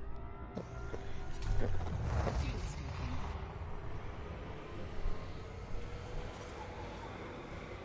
Yeah, once I'm done with this adventure, then I'm gonna actually end up calling it, but we still have to actually get rid of it all because that's the real meat of the content here. Yep. Nobody cares that I busted open a few rocks. Frameshift drive Y'all want to see the pay. I mean, blowing up the rocks was still pretty cool though, so...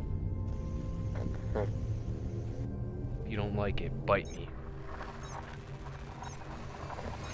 I mean, there's like almost an endless amount of freaking rocks to mine, so it doesn't matter. Well, it's not even just the mining of the rocks. It was actually the just blowing up the deep cores. Because I did showcase how to Oh. use the other tools as well, fuel scoping. including the new tools, the old mining laser. Mhm. Fuel scoop disengaged. But blowing up the deep core, Drive charging. that's a really cool experience with not only finding them, but also then putting the charges in there and then watching it blow up in front of you.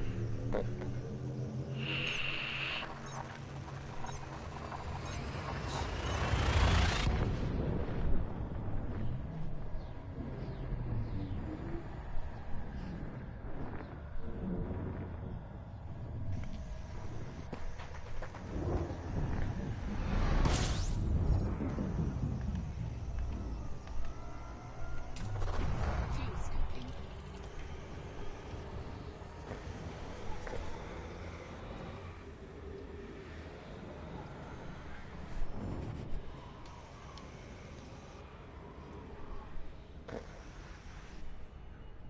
Fuel scoop disengaged. Frameshift drive charging. Alright, I'm gonna go ahead and mute myself while I do something that's off screen here. I will be back momentarily. In the meantime, please enjoy your flight with the Roid Rage, and hopefully DC doesn't creep you all out too much. Hey, what that's supposed to mean? Absolutely nothing. By the way, for anyone watching along at home, DC Gamer here, one of the gentlemen that has joined our chat and is speaking with you this evening. It's actually his birthday today, so let's be sure to wish him a happy birthday, everyone. Yep. And I'm old. Old.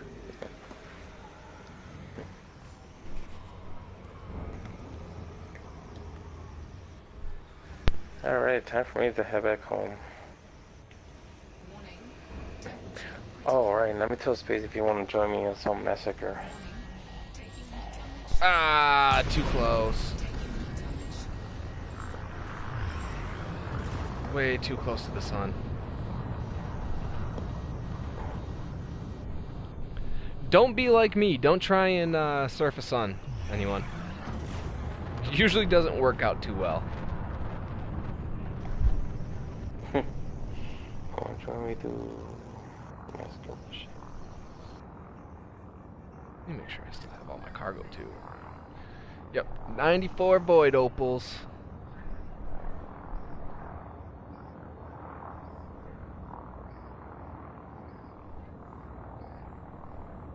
As far as today's video, Chris is the real MVP. He's been social, he's been active, he even wished you a happy birthday. Dude doesn't even know you and he's wishing you a happy birthday. Way to go, Chris, you're awesome tonight. Oh, thank you, Chris. I just read it.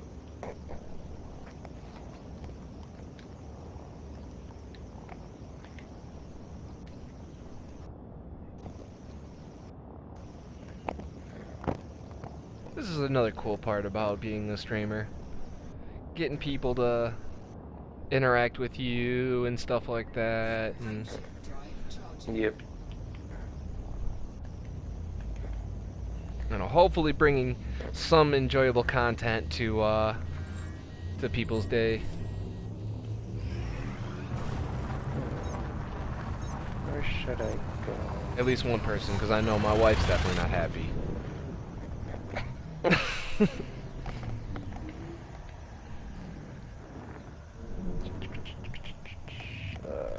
is it? She told me about 6 minutes ago she was going to bed by herself.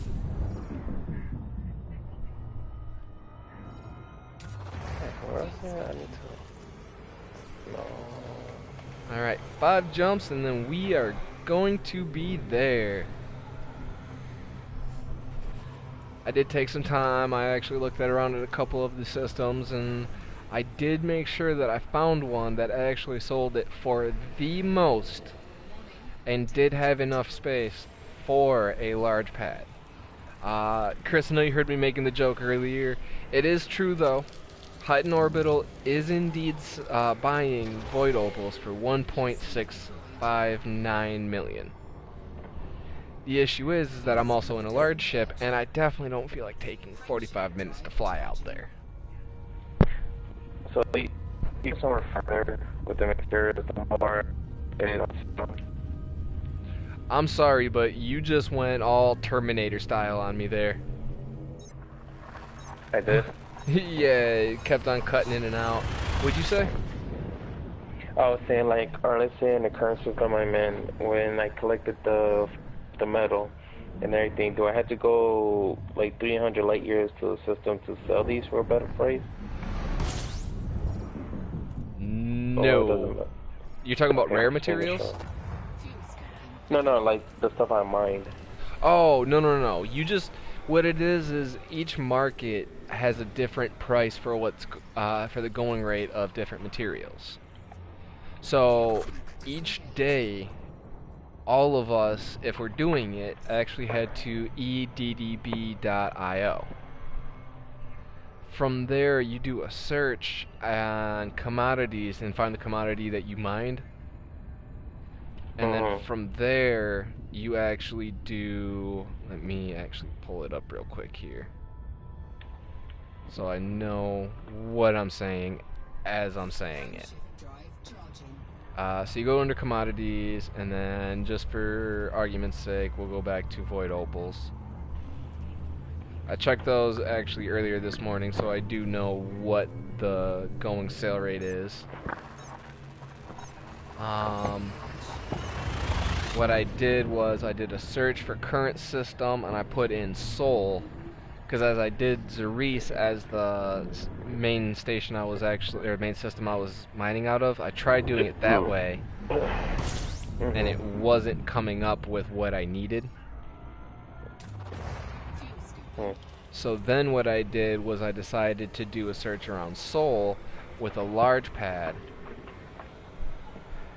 and then you organize it by sell at the highest point, and it gives you all the stations that sell it for the most money within those parameters. As a matter of fact, the station I'm heading to is actually 88 light seconds from the star, and is only, or has been updated 30 minutes ago with its prices. Oh, okay. Someone out there actually had the API on PC and had actually found out what they were looking for.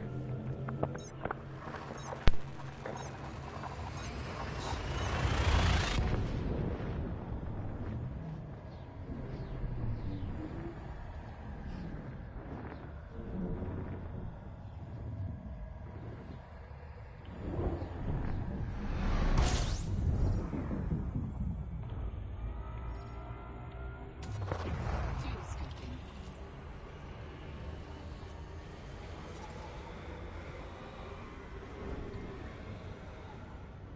Fuel tank disengaged. Huh, I didn't think of that. I should have checked, I should have found out if there was a head synthetic guru. Whoops.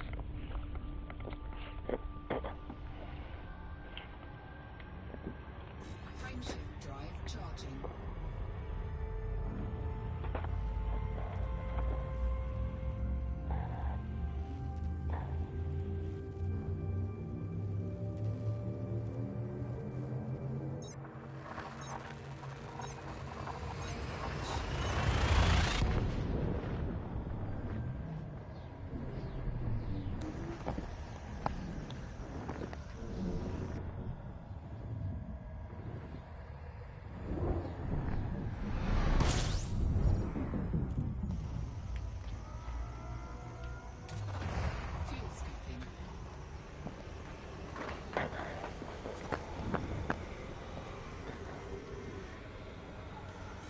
shield drive charging.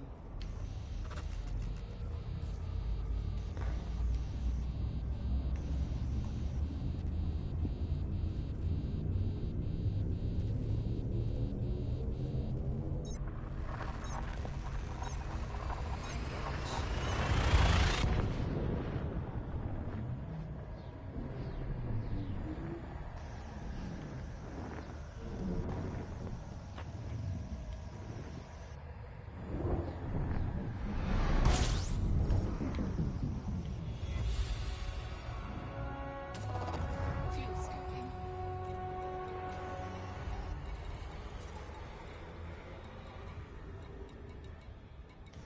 Fuel scoop disengaged.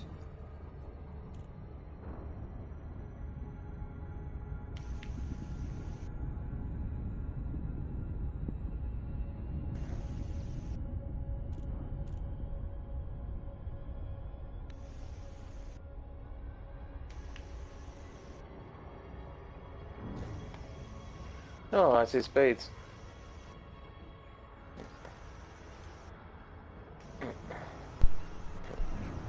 Almost had to do a loop of shame. I'm actually in the loop of shame now because I was paying attention on scanning ships. I was like scanning, then I just saw spades. I was like, oh, spade. Oh, I forgot to slow down.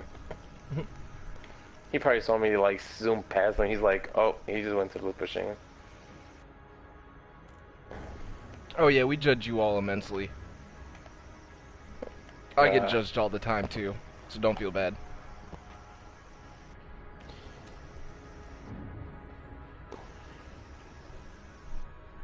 No one ever wants to admit that they have to do a loop of shame.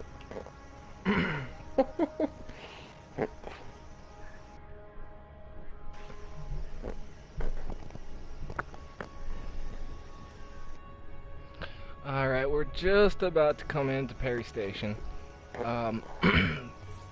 Once again, for anyone who was not here when I had announced it, I do not have... Is that you, Raza? Huh? That's your ship name, Raza? No, Roid Rage. Wait, then who's Raza? I see one of our Type 9s here. No idea. I'm like 126 light years away from you. I'm trying to scan them. This slow turns. Dr. Dingo, really? Oh yeah, Dingo. I don't think I met him before, have I? Maybe not, cause he's not a super dedicated player like that. Yeah, I can see because his rank is harmless, clean, no faction. Yeah, as a matter of fact.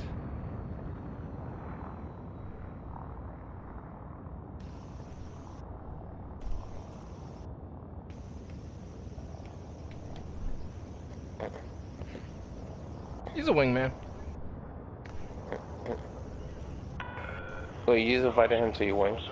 No. Oh. No, what I mean is his rank is a wingman. Oh, his rank in Nara, yeah. Well, the squadron. Because, I mean, it is not exactly all the way correct across the board. So, at the same time, it's not like that's really an issue. As long as the main area, Discord, is where it is, then that's the most important part. Ooh. Oh, nope, I passed it. I suck. Yep.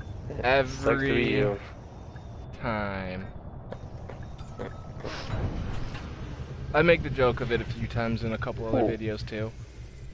Oh my god, I'm taking a screenshot of this name here. Alright, ladies and gentlemen, so the moment we've all been waiting for. Commodities market. Literally zero cargo. As a matter of fact, we'll even start it off. We're gonna go ahead. Let's get rid of the rest of our limpets. So, we got a NPC Crate Phantom here docked. in Linwood, and his name is Reverend Pans McGinty. So we got a little priest here in our port. Or wait, Reverend is a priest, right? I don't remember. Yes. Yeah. So we got some religious pilot here. As everyone can see, I have 108 cargo space out of 576 available spots. Coming down. Oh, not metals. Minerals, here we go. Ooh, wow, they're paying a lot for that. Okay, but Bromellite. Ah, I'm gonna hang on to that bromellite, because that's not worth selling here. I feel I could get more somewhere.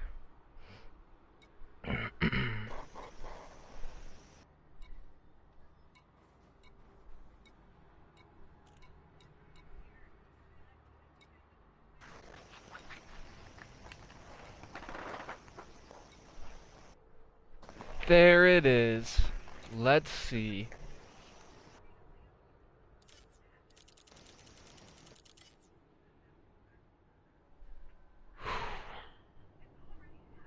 $155 million credits. alright, you don't have to say it. I'm on a stream. Yeah, but you make me less jealous.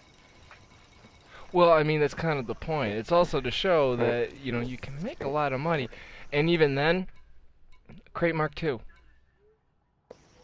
On mine, I have 128 cargo space. I could fit easily a little bit more than that.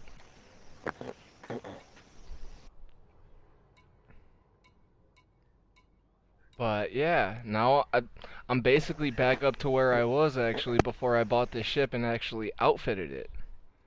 But the main purpose of the video, again, was to actually show how to mine, a good build for it, as well as some necessary materials, or not materials, but hard points, utilities, and optionals. As well, engineering to go over, just to tap up a little bit on the engineering aspect of it again. That does open up the game to a whole lot more possibilities. But yeah, I only did this. I got started into a mining zone probably about hour 20, hour 30 of the video.